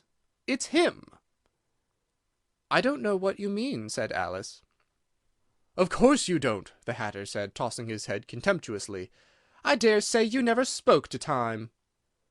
"Perhaps not," Alice cautiously replied. "But I know I have to beat time when I learn music." "Ah, that accounts for it," said the Hatter. "He won't stand beating. Now, if you only kept on good terms with him, he'd do almost anything you liked with the clock. For instance, suppose it were 9 o'clock in the morning, just time to begin lessons, you'd only have to whisper a hint to time, and round goes the clock in a twinkling. 1:30, time for dinner." "I only wish it was," the March Hare said to itself in a whisper. "That would be grand, certainly," said Alice thoughtfully. "But then I shouldn't be hungry for it, you know." "Not at first, perhaps," said the Hatter, "but you could keep it to 1:30 as long as you liked." "Is that the way you manage?" Alice asked. The Hatter shook his head mournfully. "Not I," he replied. "We quarrelled last month, just before he went mad, you know," pointing with his teaspoon to the March Hare. "It was at the great concert given by the Queen of Hearts, and I had to sing, 'Twinkle, twinkle, little bat, how I wonder what you're at.' You know that song, perhaps?" "I've heard something like it," said Alice. "It goes on, you know," the Hatter continued, "in this way. Up above the world you fly, like a tea-tray in the sky. Twinkle, twinkle." Here the Dormouse shook itself and began singing in its sleep, "Twinkle, twinkle, twinkle, twinkle," and went on so long that they had to pinch it to make it stop. "Well, I'd hardly finished the first verse," said the Hatter, "when the Queen jumped up and bawled out, 'He's murdering the time! Off with his head!'" "How dreadfully savage!" exclaimed Alice. "And ever since that," the Hatter went on in a mournful tone, "he won't do a thing I ask. It's always 6 o'clock now." A bright idea came into Alice's head. "Is that the reason so many tea things are put out here?" she asked. "Yes, that's it," said the Hatter with a sigh. "It's always tea time, and we've no time to wash the things between whiles." "Then you keep moving round, I suppose," said Alice. "Exactly so," said the Hatter, "as the things get used up." "But what happens when you come to the beginning again?" Alice ventured to ask. "Suppose we change the subject," the March Hare interrupted, yawning. "I'm getting tired of this. I vote the young lady tells us a story." "I'm afraid I don't know one," said Alice, rather alarmed at the proposal. "Then the Dormouse shall!" they both cried. "Wake up, Dormouse!" And they pinched it on both sides at once. The Dormouse slowly opened his eyes. "I wasn't asleep," he said in a hoarse, feeble voice. "I heard every word you fellows were saying." "Tell us a story," said the March Hare. "Yes, please do," pleaded Alice. "And be quick about it," added the Hatter, "or you'll be asleep again before it's done." "Once upon a time there were 3 little sisters," the Dormouse began in a great hurry, "and their names were Elsie, Lacie, and Tilly, and they lived at the bottom of a well." "What did they live on?" said Alice, who always took a great interest in questions of eating and drinking. "They lived on treacle," said the Dormouse, after thinking a minute or two. "They couldn't have done that, you know," Alice gently remarked. "They'd have been ill." "So they were," said the Dormouse, "very ill." Alice tried a little to fancy to herself what such an extraordinary way of living would be like, but it puzzled her too much, so she went on. "But why did they live at the bottom of a well?" "Take some more tea," the March Hare said to Alice very earnestly. "I've had nothing yet," Alice replied in an offended tone, "so I can't take more." "You mean you can't take less," said the Hatter. "It's very easy to take more than nothing." "Nobody asked your opinion," said Alice. "Who's making personal remarks now?" the Hatter asked triumphantly. Alice did not quite know what to say to this, so she helped herself to some tea and bread and butter, and then turned to the Dormouse and repeated her question. Why did they live at the bottom of a well? The Dormouse again took a minute or two to think about it, and then said, "It was a treacle well." "There's no such thing," Alice was beginning very angrily, but the Hatter and the March Hare went "Sh-sh-sh," and the Dormouse sulkily remarked, "If you can't be civil, you'd better finish the story for yourself." "No, please go on," Alice said very humbly. "I won't interrupt you again. I dare say there may be one." "One, indeed," said the Dormouse indignantly. However, he consented to go on. "And so these 3 little sisters, they were learning to draw, you know." "What did they draw?" said Alice, quite forgetting her promise. "Treacle," said the Dormouse, without considering at all this time. "I want a clean cup," interrupted the Hatter. "Let's all move one place on." He moved as he spoke, and the Dormouse followed him. The March Hare moved into the Dormouse's place, and Alice, rather unwillingly, took the place of the March Hare. The Hatter was the only one who got any advantage from the change, and Alice was a good deal worse off than before, as the March Hare had just upset the milk jug into his plate. Alice did not wish to offend the Dormouse again, so she began very cautiously, "But I don't understand. Where did they draw the treacle from?" "You can draw water out of a water well," said the Hatter, "so I should think you could draw treacle out of a treacle well, stupid?" "But they were in the well," Alice said to the Dormouse, not choosing to notice this last remark. "Of course they were," said the Dormouse. "Well in." This answer so confused poor Alice that she let the Dormouse go on for some time without interrupting it. "They were learning to draw," the Dormouse went on, yawning and rubbing its eyes, for it was getting very sleepy, "and they drew all manner of things, everything that begins with an M." "Why with an M?" said Alice. "Why not?" said the March Hare. Alice was silent. The Dormouse had closed its eyes by this time, and was going off into a doze, but on being pinched by the Hatter, it woke up again with a little shriek, and went on. "That begins with an M, such as mousetraps, and the moon, and memory, and muchness. You know you say things are much of a muchness. Did you ever see such a thing as a drawing of a muchness?" "Really, now you ask me," said Alice, very much confused. "I don't think—" "Then you shouldn't talk," said the Hatter. This piece of rudeness was more than Alice could bear. She got up in great disgust, and walked off. The Dormouse fell asleep instantly, and neither of the others took the least notice of her going, though she looked back once or twice, half hoping that they would call after her. The last time she saw them, they were trying to put the Dormouse into the teapot. "At any rate, I'll never go there again," said Alice, as she picked her way through the wood. "It's the stupidest tea-party I ever was at in all my life." Just as she said this, she noticed that one of the trees had a door leading right into it. "That's very curious," she thought, "but everything's curious today. I think I may as well go in at once." And in she went. Once more she found herself in the long hall, and close to the little glass table. "Now I'll manage better this time," she said to herself, and began by taking the little golden key, and unlocking the door that led into the garden. Then she set to work nibbling at the mushroom. She had kept a piece of it in her pocket, till she was about a foot high. Then she walked down the little passage, and then she found herself at last in the beautiful garden, among the bright flower beds and the cool fountains. The Queen's Croquet Ground. A large rose-tree stood near the entrance of the garden. The roses growing on it were white, but there were 3 gardeners at it busily painting them red.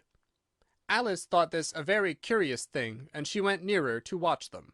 And just as she came up to them, she heard one of them say, "Look out now, Five! Don't go splashing paint over me like that!" "I couldn't help it," said Five in a sulky tone. "Seven jogged my elbow." On which Seven looked up and said, "That's right, Five. Always lay the blame on others." "You'd better not talk," said Five. "I heard the Queen say only yesterday you deserve to be beheaded." "What for?" said the one who had first spoken. "That's none of your business to," said Seven. "Yes, it is his business," said Five, "and I'll tell him. It was for bringing the cook tulip roots instead of onions." Seven flung down his brush, and had just begun, well, of all the unjust things, when his eye chanced to fall upon Alice, as she stood watching them, and he checked himself suddenly. The others looked around also, and all of them bowed low. "Would you tell me," said Alice, a little timidly, "why you are painting those roses?" Five and Seven said nothing, but looked at Two. Two began in a low voice, "Why, the fact is, you see, miss, this here ought to have been a red rose tree, and we put a white one in by mistake, and if the Queen was to find out, we should all have our heads cut off, you know. So you see, miss, we're doing our best afore she comes to—" At this moment, Five, who had been anxiously looking across the garden, called out, "The Queen! The Queen!" and the 3 gardeners instantly threw themselves flat upon their faces. There was a sound of many footsteps, and Alice looked round, eager to see the Queen. First came 10 soldiers carrying clubs. These were all shaped like the 3 gardeners, oblong and flat, with their hands and feet at the corners. Next, the 10 courtiers. These were ornamented all over with diamonds, and walked 2 and 2, as the soldiers did. After these came the royal children. There were 10 of them, and the little dears came jumping merrily along hand in hand, in couples. They were all ornamented with hearts. Next came the guests, mostly kings and queens, and among them Alice recognized the White Rabbit. It was talking in a hurried, nervous manner, smiling at everything that was said, and went by without noticing her. Then followed the Knave of Hearts, carrying the king's crown on a crimson velvet cushion, and last of all this grand procession came the King and Queen of Hearts. Alice was rather doubtful whether she ought not to lie down on her face, like the 3 gardeners, but she could not remember ever having heard of such a rule at processions. And besides, what would be the use of a procession, thought she, if people had to lie down upon their faces, so that they couldn't see it? So she stood still where she was, and waited.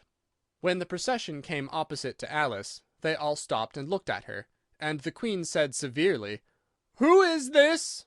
She said it to the Knave of Hearts, who only bowed and smiled in reply.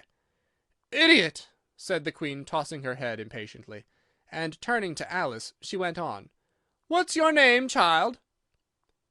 "My name is Alice, so please your Majesty," said Alice very politely, but she added to herself, "Why, they're only a pack of cards, after all. I needn't be afraid of them." "And who are these?" said the Queen, pointing to the 3 gardeners who were lying round the rose-tree, for you see, as they were lying on their faces, and the pattern on their backs was the same as the rest of the pack, She could not tell whether they were gardeners, or soldiers, or courtiers, or 3 of her own children. "How should I know?" said Alice, surprised at her own courage. "It's no business of mine."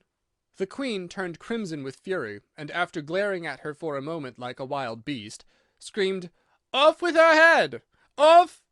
"Nonsense!" said Alice very loudly and decidedly, and the Queen was silent. The King laid his hand upon her arm, and timidly said, "Consider, my dear, she is only a child." The Queen turned angrily away from him, and said to the Knave, "Turn them over!" The Knave did so very carefully with one foot. "Get up!" said the Queen in a shrill, loud voice, and the 3 gardeners instantly jumped up and began bowing to the King, the Queen, the royal children, and everybody else. "Leave off that!" screamed the Queen. "You make me giddy!" And then, turning to the rose tree, she went on, "What have you been doing here?" "May it please your Majesty," said Two, in a very humble tone, going down on one knee as he spoke, "we were trying—" "I see!" said the Queen, who had meanwhile been examining the roses. "Off with their heads!" And the procession moved on, 3 of the soldiers remaining behind to execute the unfortunate gardeners, who ran to Alice for protection. "You shan't be beheaded," said Alice, and she put them into a large flower-pot that stood near. The 3 soldiers wandered about for a minute or 2, looking for them, and then quietly marched off after the others. "Are their heads off?" shouted the Queen. "Their heads are gone, if it please your Majesty," the soldiers shouted in reply. "That's right," shouted the Queen. "Can you play croquet?" The soldiers were silent, and looked at Alice, as the question was evidently meant for her. "Yes!" shouted Alice. "Come on, then!" roared the Queen, and Alice joined the procession, wondering very much what would happen next. It's a very fine day," said a timid voice at her side. She was walking by the White Rabbit, who was peeping anxiously into her face. "Very," said Alice. "Where is the Duchess?" "Hush, hush!" said the Rabbit in a low, hurried tone. He looked anxiously over his shoulder as he spoke, and then raised himself upon tiptoe, put his mouth close to her ear, and whispered, "She's under sentence of execution." "What for?" said Alice. "Did you say what a pity?" the Rabbit asked. "No, I didn't," said Alice. "I don't think it's at all a pity. I said what for." "She boxed the Queen's ears," the Rabbit began. Alice gave a little scream of laughter. "Oh, hush!" the Rabbit whispered in a frightened tone. "The Queen will hear you. You see, she came rather late, and the Queen said—" "Get to your places!" shouted the Queen in a voice of thunder, and people began running about in all directions, tumbling up against each other. However, they got settled down in a minute or 2, and the game began. Alice thought she had never seen such a curious croquet ground in all her life. It was all ridges and furrows. The balls were live hedgehogs, the mallets live flamingoes, and the soldiers had to double themselves up and to stand upon their hands and feet to make the arches. The chief difficulty Alice found at first was in managing her flamingo. She succeeded in getting its body tucked away, comfortably enough, under her arm, with its legs hanging down, but generally, just as she had got its neck nicely straightened out, and was going to give the hedgehog a blow with its head, it would twist itself round and look up in her face, with such a puzzled expression that she could not help bursting out laughing. And when she had got its head down, and was going to begin again, it was very provoking to find that the hedgehog had unrolled itself and was in the act of crawling away. Besides all this, there was generally a ridge or a furrow in the way wherever she wanted to send the hedgehog to, and as the doubled-up soldiers were always getting up and walking off to other parts of the ground, Alice soon came to the conclusion that it was a very difficult game indeed. The players all played at once without waiting for turns, quarrelling all the while, and fighting for the hedgehogs, and in a very short time the Queen was in a furious passion, and went stamping about and shouting, "Off with his head!" or "Off with her head!" about once in a minute. Alice began to feel very uneasy. To be sure, she had not as yet had any dispute with the Queen, but she knew that it might happen any minute. "And then," thought she, "what would become of me? They're dreadfully fond of beheading people here. The great wonder is that there's anyone left alive." She was looking about for some way of escape, and wondering whether she could get away without being seen, when she noticed a curious appearance in the air. It puzzled her very much at first, but after watching it a minute or 2, she made it out to be a grin, and she said to herself, It's the Cheshire Cat. Now I shall have somebody to talk to." "How are you getting on?" said the cat, as soon as there was mouth enough for it to speak with. Alice waited till the eyes had appeared, and then nodded. "It's no use speaking to it," she thought, "until its ears have come, or at least one of them." In another minute the whole head appeared, and then Alice put down her flamingo, and began an account of the game, feeling very glad she had some one to listen to her. The cat seemed to think that there was enough of it now in sight, and no more of it appeared. "I don't think they play at all fairly," Alice began in a rather complaining tone.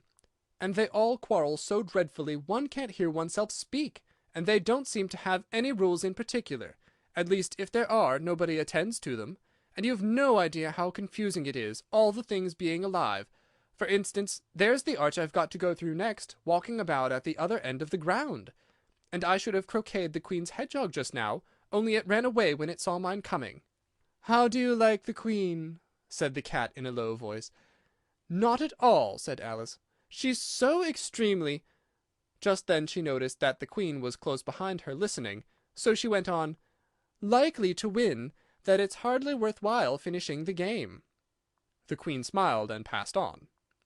"Who are you talking to?" said the King, coming up to Alice, and looking at the cat's head with great curiosity. "It's a friend of mine, a Cheshire Cat," said Alice. "Allow me to introduce it." "I don't like the look of it at all," said the King. "However, it may kiss my hand if it likes." "I'd rather not," the cat remarked.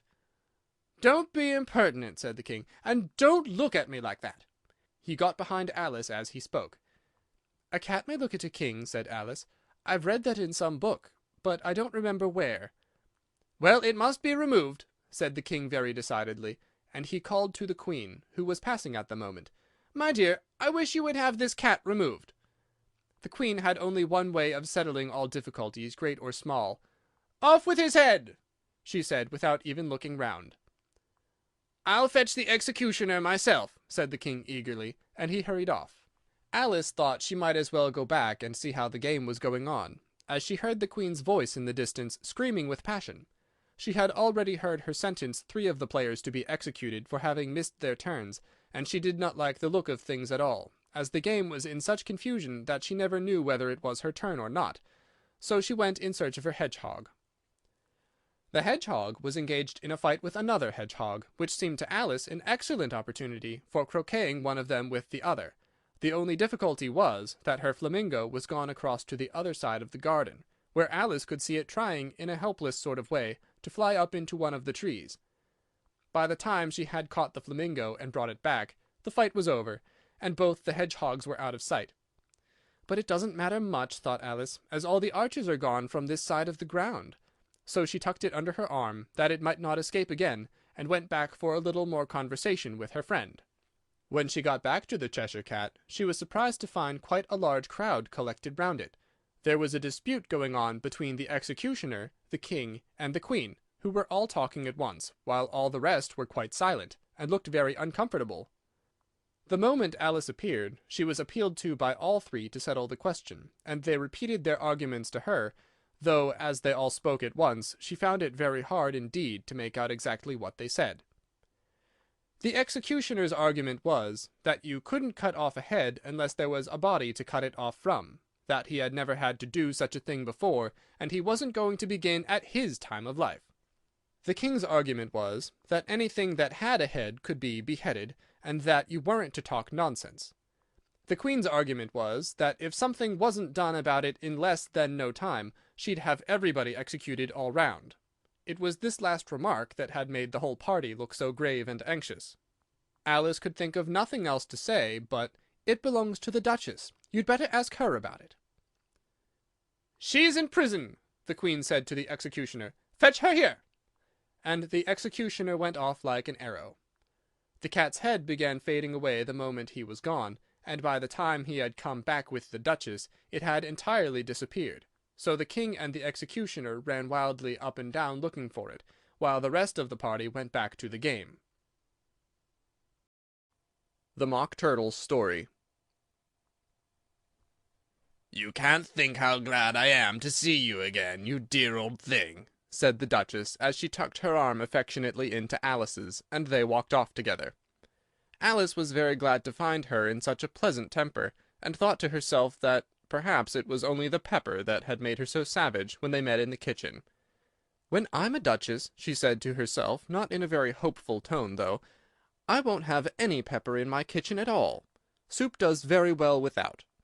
Maybe it's always pepper that makes people hot-tempered," she went on, very much pleased at having found out a new kind of rule, "and vinegar that makes them sour, and chamomile that makes them bitter, and barley sugar and such things that make children sweet-tempered. I only wish people knew that, then they wouldn't be so stingy about it, you know." She had quite forgotten the Duchess by this time, and was a little startled when she heard her voice close to her ear. "You're thinking about something, my dear, and that makes you forget to talk. I can't tell you just now what the moral of that is, but I shall remember it in a bit." "Perhaps it hasn't one," Alice ventured to remark. "Tut, tut, child," said the Duchess. "Everything's got a moral, if only you can find it." And she squeezed herself up closer to Alice's side as she spoke. Alice did not much like her keeping so close to her, first because the Duchess was very ugly, and secondly because she was exactly the right height to rest her chin on Alice's shoulder, and it was an uncomfortably sharp chin. However, she did not like to be rude, so she bore it as well as she could. "The game's going on rather better now," she said by the way of keeping up the conversation a little. "'Tis so," said the Duchess, "and the moral of that is, oh, 'tis love that makes the world go round." "Somebody said," Alice whispered, "that it's done by everybody minding their own business." "Ah, well, it means much the same thing," said the Duchess, digging her sharp little chin into Alice's shoulder as she added, "and the moral of that is, take care of the sense, and the sounds will take care of themselves." "How fond she is of finding morals in things," Alice thought to herself. "I dare say you're wondering why I don't put my arm round your waist," the Duchess said after a pause. "The reason is that I'm doubtful about the temper of your flamingo. Shall I try the experiment?" "He might bite," Alice cautiously replied, not feeling at all anxious to have the experiment tried. "Very true," said the Duchess. "Flamingos and mustard both bite, and the moral of that is, birds of a feather flock together." "Only mustard isn't a bird," Alice remarked. "Right, as usual," said the Duchess. "What a clever way you have of putting things." "It's a mineral, I think," said Alice. "Of course it is," said the Duchess, who seemed ready to agree to everything that Alice said. "There's a large mustard mine near here, and the moral of that is, the more there is of mine, the less there is of yours." "Oh, I know!" exclaimed Alice, who had not attended to this last remark. "It's a vegetable. It doesn't look like one, but it is." "I quite agree with you," said the Duchess. "And the moral of that is, be what you would seem to be, or if you'd like it put more simply, never imagine yourself not to be otherwise than what it might appear to others that what you were, or might have been, was not otherwise than what you had been would have appeared to them to be otherwise." "I think I should understand that better," Alice said very politely, "if I had it written down, but I can't quite follow it as you say it." "That's nothing to what I could say if I chose," the Duchess replied in a pleased tone. "Pray don't trouble yourself to say it any longer than that," said Alice. "Oh, don't talk about trouble," said the Duchess. "I make you a present of everything I've said as yet." "A cheap sort of present," thought Alice. "I'm glad they don't give birthday presents like that." But she did not venture to say it out loud. "Thinking again?" the Duchess asked with another dig of her sharp little chin. "I've a right to think," said Alice sharply, for she was beginning to feel a little worried. "Just about as much right," said the Duchess, "as pigs have to fly, and the—" But here, to Alice's great surprise, the Duchess's voice died away, even in the middle of her favorite word, moral, and the arm that was linked into hers began to tremble. Alice looked up, and there stood the Queen in front of them, with her arms folded, frowning like a thunderstorm. "A fine day, your Majesty," the Duchess began in a low, weak voice. "Now I give you fair warning," shouted the Queen, stamping on the ground as she spoke.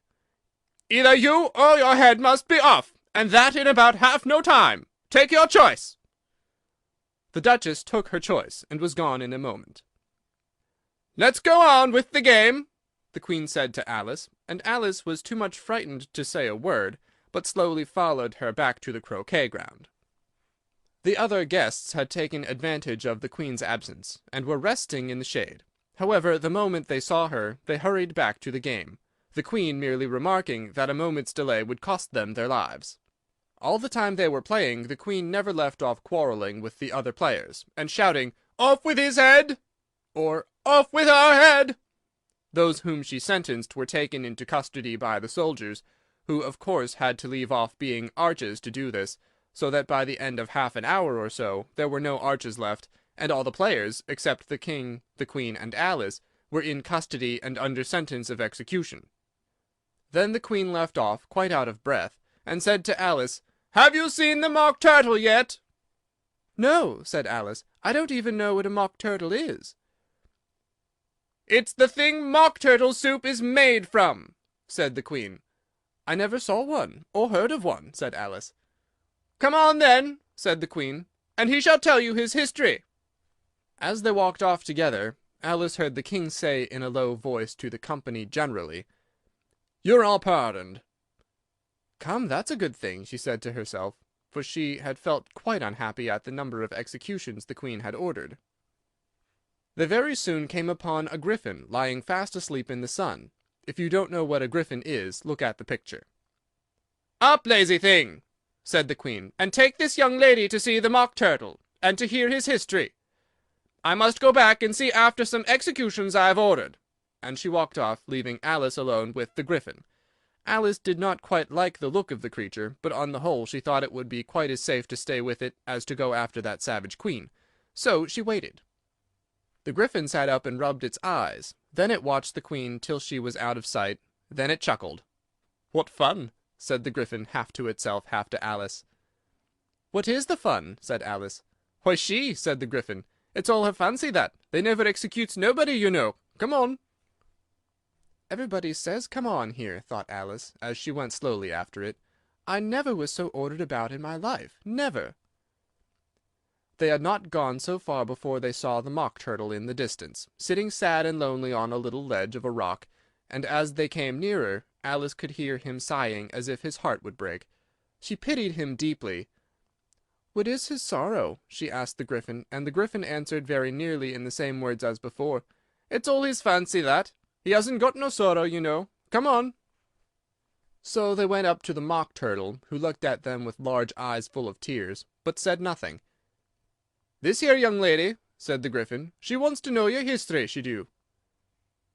"I'll tell it her," said the Mock Turtle in a deep, hollow tone. "Sit down, both of you, and don't speak a word till I've finished." So they sat down, and nobody spoke for some minutes. Alice thought to herself, "I don't see how he can ever finish if he doesn't begin." But she waited patiently. "Once," said the Mock Turtle at last, with a deep sigh, "I was a real turtle." These words were followed by a very long silence, broken only by an occasional exclamation of "Hah!" from the griffin, and the constant heavy sobbing of the Mock Turtle. Alice was very nearly getting up and saying, "Thank you, sir, for your interesting story," but she could not help thinking there must be more to come, so she sat still and said nothing. "When we were little," the Mock Turtle went on at last, more calmly, though still sobbing a little now and then, "we went to school in the sea. The master was an old turtle. We used to call him Tortoise." "Why did you call him Tortoise if he wasn't one?" Alice asked. "We called him Tortoise because he taught us," said the Mock Turtle angrily. "Really, you are very dull." "You ought to be ashamed of yourself for asking such a simple question," added the griffin, and they both sat silent and looked at poor Alice, who felt ready to sink into the earth. At last the griffin said to the Mock Turtle, "Drive on, old fellow, don't be all day about it." And he went on in these words.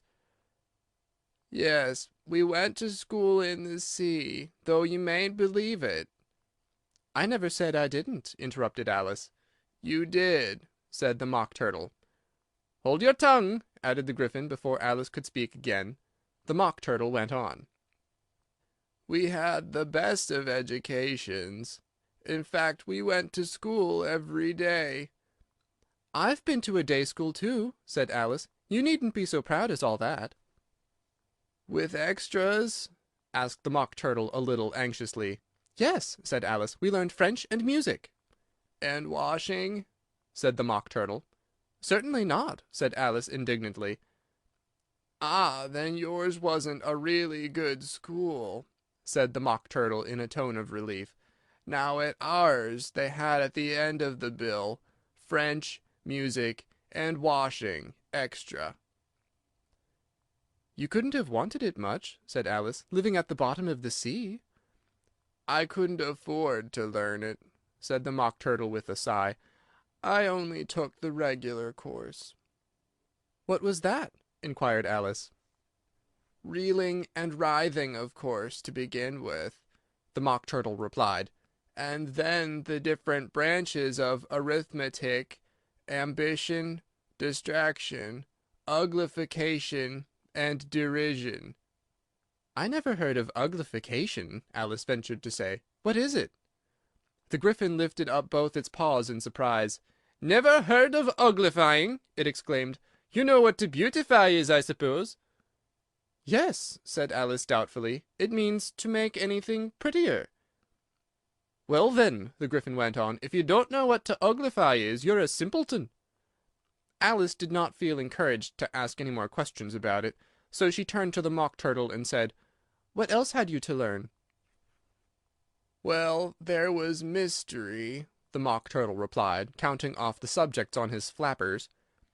"Mystery, ancient and modern, with seaography, then drawling. The drawling master was an old conger eel that used to come once a week. He taught us drawling, stretching, and fainting in coils." "What was that like?" said Alice. "Well, I can't show it you myself," the Mock Turtle said. "I'm too stiff, and the Gryphon never learnt it." "Hadn't time," said the Gryphon. "I went to the classical master, though. He was an old crab, he was." "I never went to him," the Mock Turtle said with a sigh. "He taught laughing and grief, they used to say." "So he did, so he did," said the Gryphon, sighing in his turn, and both creatures hid their faces in their paws. "And how many hours a day did you do lessons?" said Alice in a hurry to change the subject.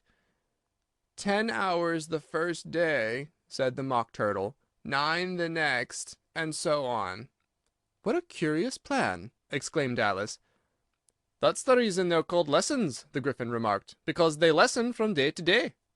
This was quite a new idea to Alice, and she thought over it a little before she made her next remark. "Then the 11th day must have been a holiday." "Of course it was," said the Mock Turtle. "And how did you manage on the 12th?" Alice went on eagerly. "That's enough about lessons," the Gryphon interrupted in a very decided tone. "Tell her something about the games now." The Lobster Quadrille.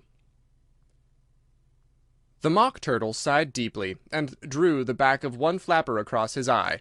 He looked at Alice, and tried to speak, but for a minute or two sobs choked his voice. "Same as if he had a bone in his throat," said the Gryphon, and it set to work shaking him and punching him in the back. At last the Mock Turtle recovered his voice, and with tears running down his cheeks, went on again. "You may not have lived much under the sea." "I haven't," said Alice. "And perhaps you were never even introduced to a lobster." Alice began to say, "I once tasted—" but checked herself hastily, and said, "No, never." "So you can have no idea what a delightful thing a lobster quadrille is." "No, indeed," said Alice. "What sort of a dance is it?" "Why," said the Gryphon, "you first form into a line along the seashore." "2 lines," cried the Mock Turtle, "seals, turtles, and so on. Then when you've cleared the jellyfish out of the way—" "That generally takes some time," interrupted the Gryphon. "You advance twice—" "Each with a lobster as a partner," cried the Gryphon. "Of course," the Mock Turtle said. "Advance twice, set to partners, change lobsters, and retire in the same order," continued the Gryphon. "Then, you know," the Mock Turtle went on, "you throw the lobsters," shouted the Gryphon, with a bound into the air, "as far out to sea as you can." "Swim after them!" screamed the Gryphon. "Turn a somersault in the sea," cried the Mock Turtle, capering wildly about. "Change lobsters again!" yelled the Gryphon. "Back to land again, and that's all the first figure," said the Mock Turtle, suddenly dropping his voice, and the two creatures, who had been jumping about like mad things all this time, sat down again very sadly and quietly, and looked at Alice. "It must be a very pretty dance," said Alice timidly. "Would you like to see a little of it?" said the Mock Turtle. "Very much indeed," said Alice.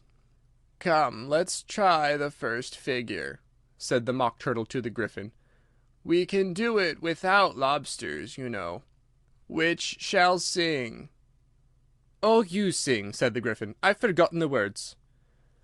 So they began solemnly dancing round and round Alice, every now and then treading on her toes when they passed too close, and waving their forepaws to mark the time, while the Mock Turtle sang this, very slowly and sadly. "Will you walk a little faster?" said a whiting to a snail. "There's a porpoise close behind us, and he's treading on my tail. See how eagerly the lobsters and the turtles all advance. They are waiting on the shingle. Will you come and join the dance? Will you, won't you, will you, won't you, will you join the dance? Will you, won't you, will you, won't you join the dance? You really have no notion how delightful it will be when they take us up and throw us with the lobsters out to sea."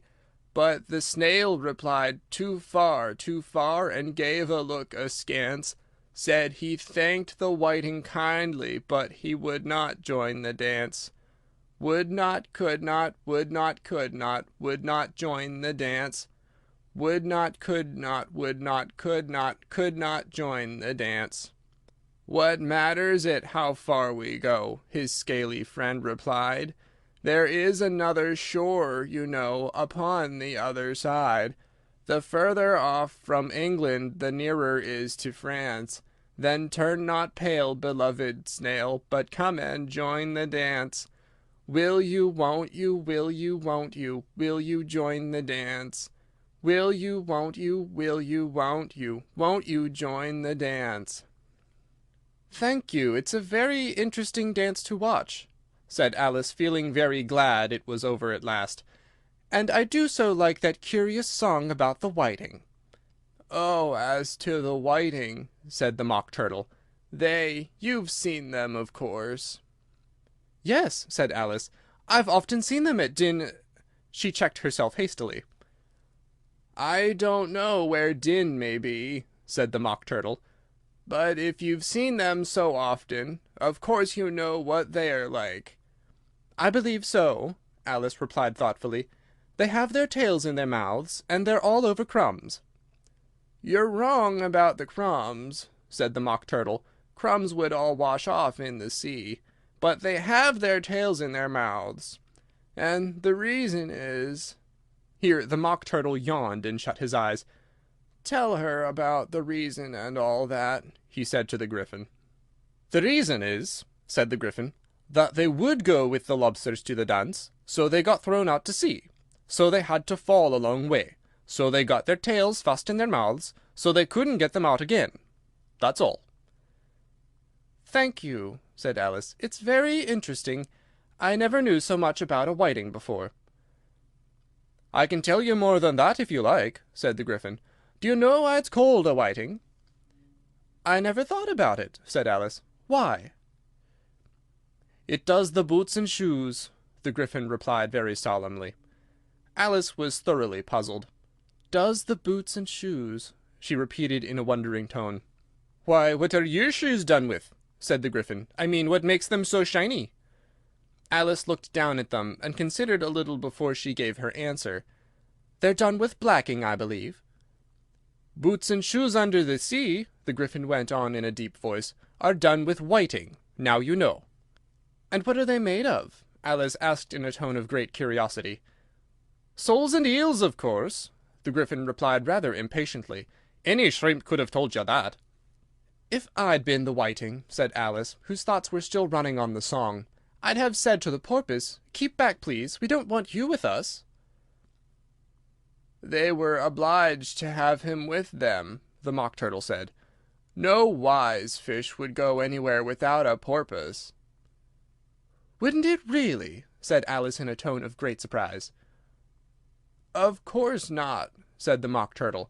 "Why, if a fish came to me and told me he was going a journey, I should say, 'With what porpoise?'" "Don't you mean purpose?" said Alice. "I mean what I say," the Mock Turtle replied in an offended tone. And the Gryphon added, "Come, let's hear some of your adventures." "I could tell you my adventures, beginning from this morning," said Alice a little timidly. "But it's no use going back to yesterday, because I was a different person then." "Explain all that," said the Mock Turtle. "No, no, the adventures first," said the Gryphon in an impatient tone. "Explanations take such a dreadful time." So Alice began telling them her adventures from the time when she first saw the White Rabbit. She was a little nervous about it just at first. The two creatures got so close to her, one on each side, and opened their eyes and mouths so very wide, but she gained courage as she went on. Her listeners were perfectly quiet till she got to the part about her repeating "You are old Father William" to the caterpillar, and the words all coming different, and then the Mock Turtle drew a long breath and said, "That's very curious." "It's all about as curious as it can be," said the Gryphon. "It all came different," the Mock Turtle repeated thoughtfully. "I should like to hear her repeat something now. Tell her to begin." He looked at the Gryphon as if he thought it had some kind of authority over Alice. "Stand up and repeat, ''Tis the voice of the sluggard,'" said the Gryphon. "How the creatures order one about, and make one repeat lessons," thought Alice. "I might as well be at school at once." However, she got up and began to repeat it, but her head was so full of the lobster quadrille that she hardly knew what she was saying, and the words came very queer indeed. "'Tis the voice of the lobster," I heard him declare, "You have baked me too brown, I must sugar my hair. As a duck with its eyelids, so he with his nose Trims his belt and his buttons, and turns out his toes. When the sands are all dry, he is gay as a lark, and will talk in contemptuous tones of the shark. But when the tide rises and sharks are around, his voice has a timid and tremulous sound." "That's different from what I used to say when I was a child," said the Gryphon. "Well, I never heard it before," said the Mock Turtle, "but it sounds uncommon nonsense." Alice said nothing. She had sat down with her face in her hands, wondering if anything would ever happen in a natural way again. "I should like to have it explained," said the Mock Turtle. "She cannot explain it," hastily said the Gryphon. "Go on with the next verse." "But about his toes," the Mock Turtle persisted. "How could he turn them out with his nose, you know?" "It's the first position in dancing," Alice said, but was dreadfully puzzled by the whole thing, and longed to change the subject. "Go on with the next verse," the Gryphon repeated. "It begins, 'I passed by his garden.'" Alice did not dare to disobey, though she felt sure it would all come wrong, and she went on in a trembling voice. "I passed by his garden, and marked with one eye How the owl and the panther were sharing a pie. The panther took pie crust, and gravy and meat, While the owl had the dish as its share of the treat. When the pie was all finished, the owl as a boon Was kindly permitted to pocket the spoon, While the panther received knife and fork with a growl, And concluded the banquet by— "What is the use of repeating all that stuff," the Mock Turtle interrupted, "if you don't explain it as you go on? It's by far the most confusing thing I ever heard." "Yes, I think you'd better leave off," said the Gryphon, and Alice was only too glad to do so. "Shall we try another figure of the lobster quadrille?" the Gryphon went on. "Or would you like the Mock Turtle to sing you another song?" "Oh, a song, please, if the Mock Turtle would be so kind." Alice replied so eagerly that the Gryphon said, in a rather offended tone, No accounting tastes. Sing her turtle soup, will you, old fellow?" The Mock Turtle sighed deeply, and began, in a voice choked with sobs, to sing this: "Beautiful soup, so rich and green, waiting in a hot tureen. Who for such dainties would not stoop? Soup of the evening, beautiful soup. Soup of the evening, beautiful soup. Beautiful soup, beautiful soup. Soup of the evening, beautiful, beautiful soup. Beautiful soup, who cares for fish, game, or any other dish? Who would not give all else for two? Pennyworth only of beautiful soup. Pennyworth only of beautiful soup. Beautiful soup, beautiful soup. Soup of the evening, beautiful, beautiful soup." "Chorus again!" cried the Gryphon, and the Mock Turtle had just begun to repeat it, when a cry of "The trial's beginning!" was heard in the distance. "Come on!" cried the Gryphon, and taking Alice by the hand, it hurried off without waiting for the end of the song. "What trial is it?" Alice panted as she ran, but the Gryphon only answered, "Come on!" and ran the faster, while more and more faintly came, carried on the breeze that followed them, the melancholy words: "Soup of the evening, beautiful, beautiful soup." Who Stole the Tarts? The King and Queen of Hearts were seated on their throne when they arrived, with a great crowd assembled about them, all sorts of little birds and beasts, as well as the whole pack of cards. The knave was standing before them in chains, with a soldier on each side to guard him, and near the king was the White Rabbit, with a trumpet in one hand and a scroll of parchment in the other. In the very middle of the court was a table, with a large dish of tarts upon it. They looked so good that it made Alice quite hungry to look at them. "I wish they'd get the trial done," she thought, "and hand round the refreshments."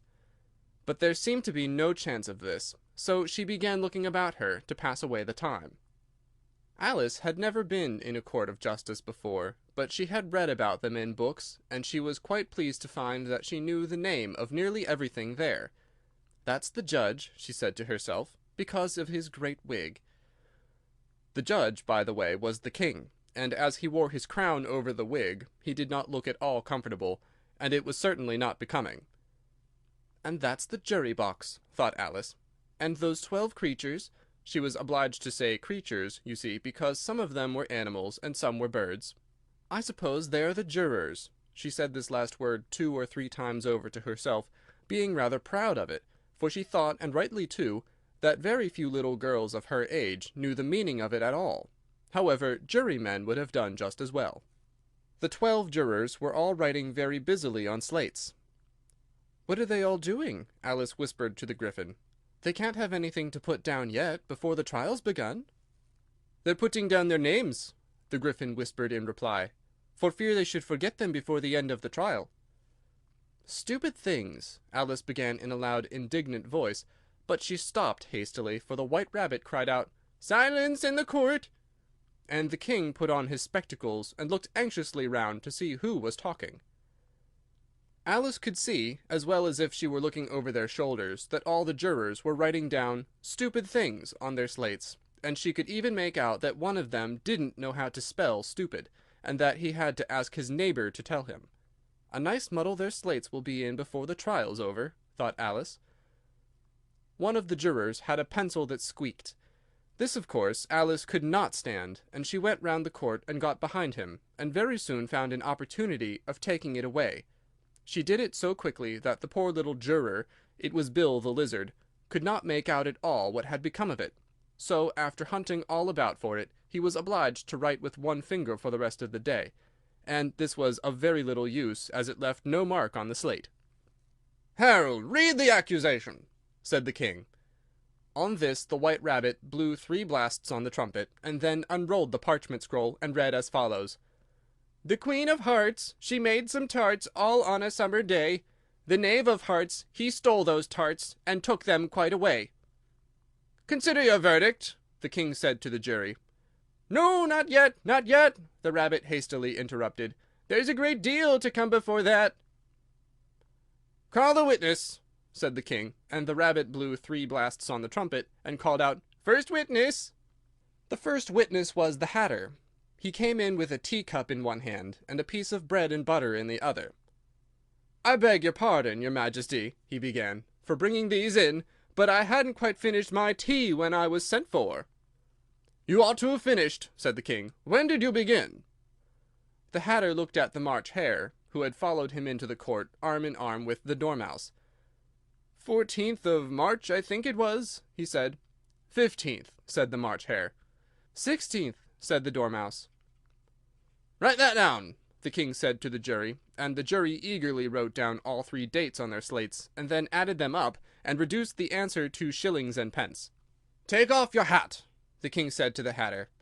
"It isn't mine," said the Hatter. "Stolen!" the king exclaimed, turning to the jury, who instantly made a memorandum of the fact. "I keep them to sell," the Hatter added as an explanation. "I've none of my own. I'm a Hatter." Here the Queen put on her spectacles, and began staring hard at the Hatter, who turned pale and fidgeted. "Give your evidence," said the king, "and don't be nervous, or I'll have you executed on the spot." This did not seem to encourage the witness at all. He kept shifting from one foot to the other, looking uneasily at the Queen, and in his confusion he bit a large piece out of his teacup instead of the bread and butter. Just at this moment Alice felt a very curious sensation, which puzzled her a good deal until she made out what it was. She was beginning to grow larger again, and she thought at first she would get up and leave the court, but on second thoughts she decided to remain where she was as long as there was room for her. "I wish you wouldn't squeeze so," said the Dormouse, who was sitting next to her. "I can hardly breathe." "I can't help it," said Alice very meekly. "I'm growing." "You've no right to grow here," said the Dormouse. "Don't talk nonsense," said Alice more boldly. "You know you're growing too." "Yes, but I grow at a reasonable pace," said the Dormouse. "Not in that ridiculous fashion." And he got up very sulkily and crossed over to the other side of the court.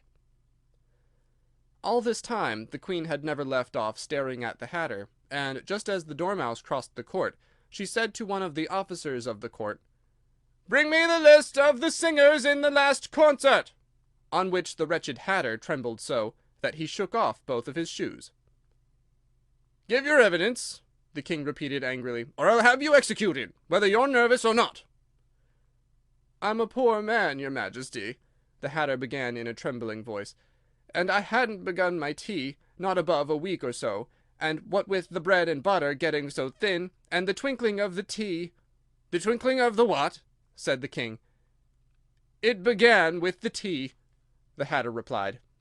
"Of course twinkling begins with a T," said the king sharply. "Do you take me for a dunce? Go on."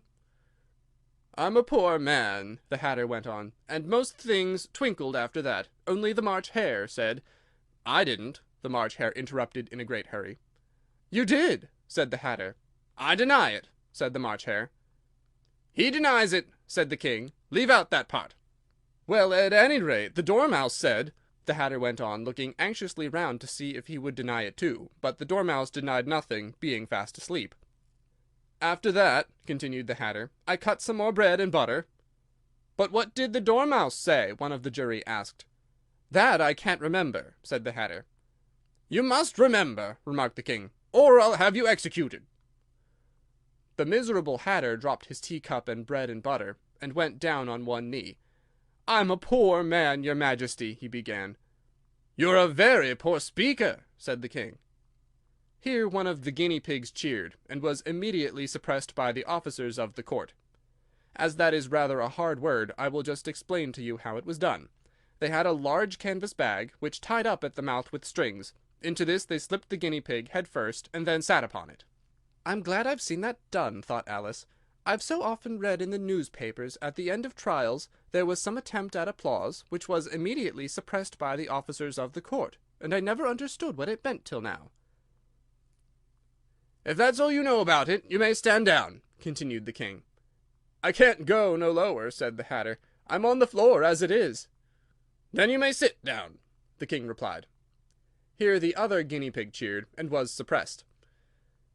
"Come, that finishes the guinea pigs," thought Alice. "Now we shall get on better." "I'd rather finish my tea," said the Hatter, with an anxious look at the Queen, who was reading the list of singers. "You may go," said the king, and the Hatter hurriedly left the court, without even waiting to put his shoes on. "And just take his head off outside," the Queen added to one of the officers, but the Hatter was out of sight before the officer could get to the door. "Call the next witness," said the king. The next witness was the Duchess's cook. She carried the pepper box in her hand, and Alice guessed who it was, even before she got into the court, by the way the people near the door began sneezing all at once. "Give your evidence," said the king. "Shan't," said the cook. The king looked anxiously at the White Rabbit, who said in a low voice, "Your Majesty must cross-examine this witness." "Well, if I must, I must," the king said with a melancholy air, and after folding his arms and frowning at the cook till his eyes were nearly out of sight, he said in a deep voice, "What are tarts made of?" "Pepper, mostly," said the cook. "Treacle," said a sleepy voice behind her. "Call out that dormouse!" the Queen shrieked out. "Behead that dormouse! Turn that dormouse out of the court! Suppress him! Pinch him! Off with his whiskers!" For some minutes the whole court was in confusion, getting the dormouse turned out, and by the time they had settled down again, the cook had disappeared. "Never mind," said the king, with an air of great relief. "Call the next witness." And he added in an undertone to the Queen, "Really, my dear, you must cross-examine this next witness. It quite makes my forehead ache." Alice watched the White Rabbit as he fumbled over the list, feeling very curious to see what the next witness would be like. "For they haven't got much evidence yet," she said to herself. Imagine her surprise when the White Rabbit read out at the top of his shrill little voice the name Alice. Alice's evidence. "Here!" cried Alice, quite forgetting in the flurry of the moment how large she had grown in the last few minutes, and she jumped up in such a hurry that she tipped over the jury box with the edge of her skirt, upsetting all the jurymen onto their heads of the crowd below, and there they lay sprawling about, reminding her very much of a globe of goldfish she had accidentally upset the week before. "Oh, I beg your pardon!" she exclaimed in a tone of great dismay, and began picking them up again as quickly as she could, for the accident of the goldfish kept running in her head, and she had a vague sort of idea that they must be collected at once and put back into the jury box, or they would die. "The trial cannot proceed," said the king in a very grave voice, "until all the jurymen are back in their proper places. All," he repeated with great emphasis, looking hard at Alice as he said so. Alice looked at the jury box, and saw that in her haste she had put the lizard in head downwards, and the poor little thing was waving its tail about in a melancholy way, being quite unable to move. She soon got it out again, and put it right. "Not that it signifies much," she said to herself. "I should think it would be quite as much use in the trial one way up as the other." As soon as the jury had a little recovered from the shock of being upset, and their slates and pencils had been found and handed back to them, they set to work very diligently to write out a history of the accident, all except the lizard, who seemed too much overcome to do anything but sit with its mouth open, gazing up into the roof of the court. "What do you know about this business?" the king said to Alice. "Nothing." "Nothing whatever?" persisted the king. "Nothing whatever," said Alice. "That's very important," the king said, turning to the jury. They were just beginning to write this down on their slates, when the White Rabbit interrupted. "Unimportant, your Majesty means, of course," he said in a very respectful tone, but frowning and making faces at him as he spoke. "Unimportant, of course I mean," the king hastily said, and went on himself in an undertone. "Important, unimportant, unimportant, important," as if he were trying which word sounded best. Some of the jury wrote it down important, and some unimportant. Alice could see this as she was near enough to look over their slates. But it doesn't matter a bit, she thought to herself. At this moment the king, who had been for some time busily writing in his notebook, called out, "Silence!" and read out from his book, "Rule 42, all persons more than a mile high to leave the court." Everybody looked at Alice. "I'm not a mile high," said Alice. "You are," said the king. "Nearly 2 miles high," added the Queen. "Well, I shan't go at any rate," said Alice. "Besides, that's not a regular rule. You invented it just now." "It's the oldest rule in the book," said the king. "Then it ought to be number 1, said Alice. The king turned pale, and shut his notebook hastily. "Consider your verdict," he said to the jury in a low, trembling voice. "There's more evidence to come yet, please your majesty," said the White Rabbit, jumping up in a great hurry. "This paper has just been picked up." "What's in it?" said the Queen. "I haven't opened it yet," said the White Rabbit, "but it seems to be a letter written by the prisoner to somebody." "It must have been that," said the king, "unless it was written to nobody, which isn't usual, you know." "Who is it directed to?" said one of the jurymen. "It isn't directed at all," said the White Rabbit. "In fact, there's nothing written on the outside." He unfolded the paper as he spoke, and added, "It isn't a letter after all. It's a set of verses." "Are they in the prisoner's handwriting?" asked another of the jurymen. "No, they're not," said the White Rabbit. "And that's the queerest thing about it." The jury all looked puzzled. "He must have imitated somebody else's hand," said the king. The jury all brightened up again. "Please your majesty," said the knave, "I didn't write it, and they can't prove that I did. There's no name signed at the end." "If you didn't sign it," said the king, "that only makes the matter worse. You must have meant some mischief, or else you'd have signed your name like an honest man." There was a general clapping of hands at this. It was the first really clever thing that the king had said that day. "That proves his guilt, of course," said the Queen. "So off with—" "It doesn't prove anything of the sort," said Alice. "Why, you don't even know what they're about." "Read them," said the king. The White Rabbit put on his spectacles. "Where shall I begin, please your majesty?" he asked. "Begin at the beginning," the king said gravely, "and go on till you come to the end. Then stop." There was dead silence in the court, whilst the rabbit read out these verses. "They told me you had been to her, and mentioned me to him. She gave me a good character, but said I could not swim. He sent them word I had not gone. We know it to be true. If she should push the matter on, what would become of you? I gave her 1, they gave him 2. You gave us 3 or more. They all returned from him to you, though they were mine before. If I or she should chance to be involved in this affair, he trusts to you to set them free exactly as we were. My notion was that you had been, before she had this fit, an obstacle that came between him and ourselves and it. Don't let him know she liked them best, for this must ever be a secret kept from all the rest, between yourself and me." "That's the most important piece of evidence we've heard yet," said the king, rubbing his hands. "So now let the jury—" "If any of them can explain it," said Alice. She had grown so large in the last few minutes that she wasn't a bit afraid of interrupting him. "I'll give him 6pence. I don't believe there's an atom of meaning in it." The jury all wrote down on their slates, "She doesn't believe there's an atom of meaning in it," but none of them attempted to explain the paper. "If there's no meaning in it," said the king, "that saves a world of trouble, you know, as we needn't try to find any. And yet I don't know," he went on, spreading out the verses on his knee, and looking at them with one eye. "I seem to see some meaning in them after all. Said I could not swim. You can't swim, can you?" he added, turning to the knave. The knave shook his head sadly. "Do I look like it?" he said, which he certainly did not, being made entirely of cardboard. "All right, so far," said the king, as he went on muttering over the verses to himself. "We know it to be true. That's the jury, of course. If she should push the matter on, that must be the Queen. What would become of you? What indeed?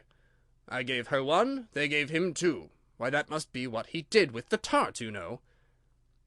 "But it goes on, they all returned from him to you," said Alice. "Why, there they are!" said the king triumphantly, pointing to the tarts on the table. "Nothing can be clearer than that. Then again, before she had this fit. You never had fits, my dear, I think?" he said to the Queen. "Never!" said the Queen furiously, throwing an inkstand at the lizard as she spoke. The unfortunate little Bill had left off writing on his slate with one finger, as he found it made no mark, but he now hastily began again using the ink that was trickling down his face, as long as it lasted. "Then the words don't fit you," said the king, looking round the court with a smile. There was a dead silence. "It's a pun," the king added in an angry tone, and everybody laughed. "Let the jury consider their verdict," the king said for about the 20th time that day. "No, no," said the queen. "Sentence first, verdict afterwards." "Stuff and nonsense," said Alice loudly. "The idea of having the sentence first!" "Hold your tongue," said the queen, turning purple. "I won't," said Alice. "Off with her head!" the queen shouted at the top of her voice. Nobody moved. "Who cares for you?" said Alice, as she had grown to her full size by this time. "You're nothing but a pack of cards." At this, the whole pack rose up into the air, and came flying down upon her. She gave a little scream, half of fright and half of anger, and tried to beat them off, and found herself lying on the bank, with her head in the lap of her sister, who was gently brushing away some dead leaves that had fluttered down from the trees upon her face. "Wake up, Alice, dear," said her sister. "Why, what a long sleep you've had!"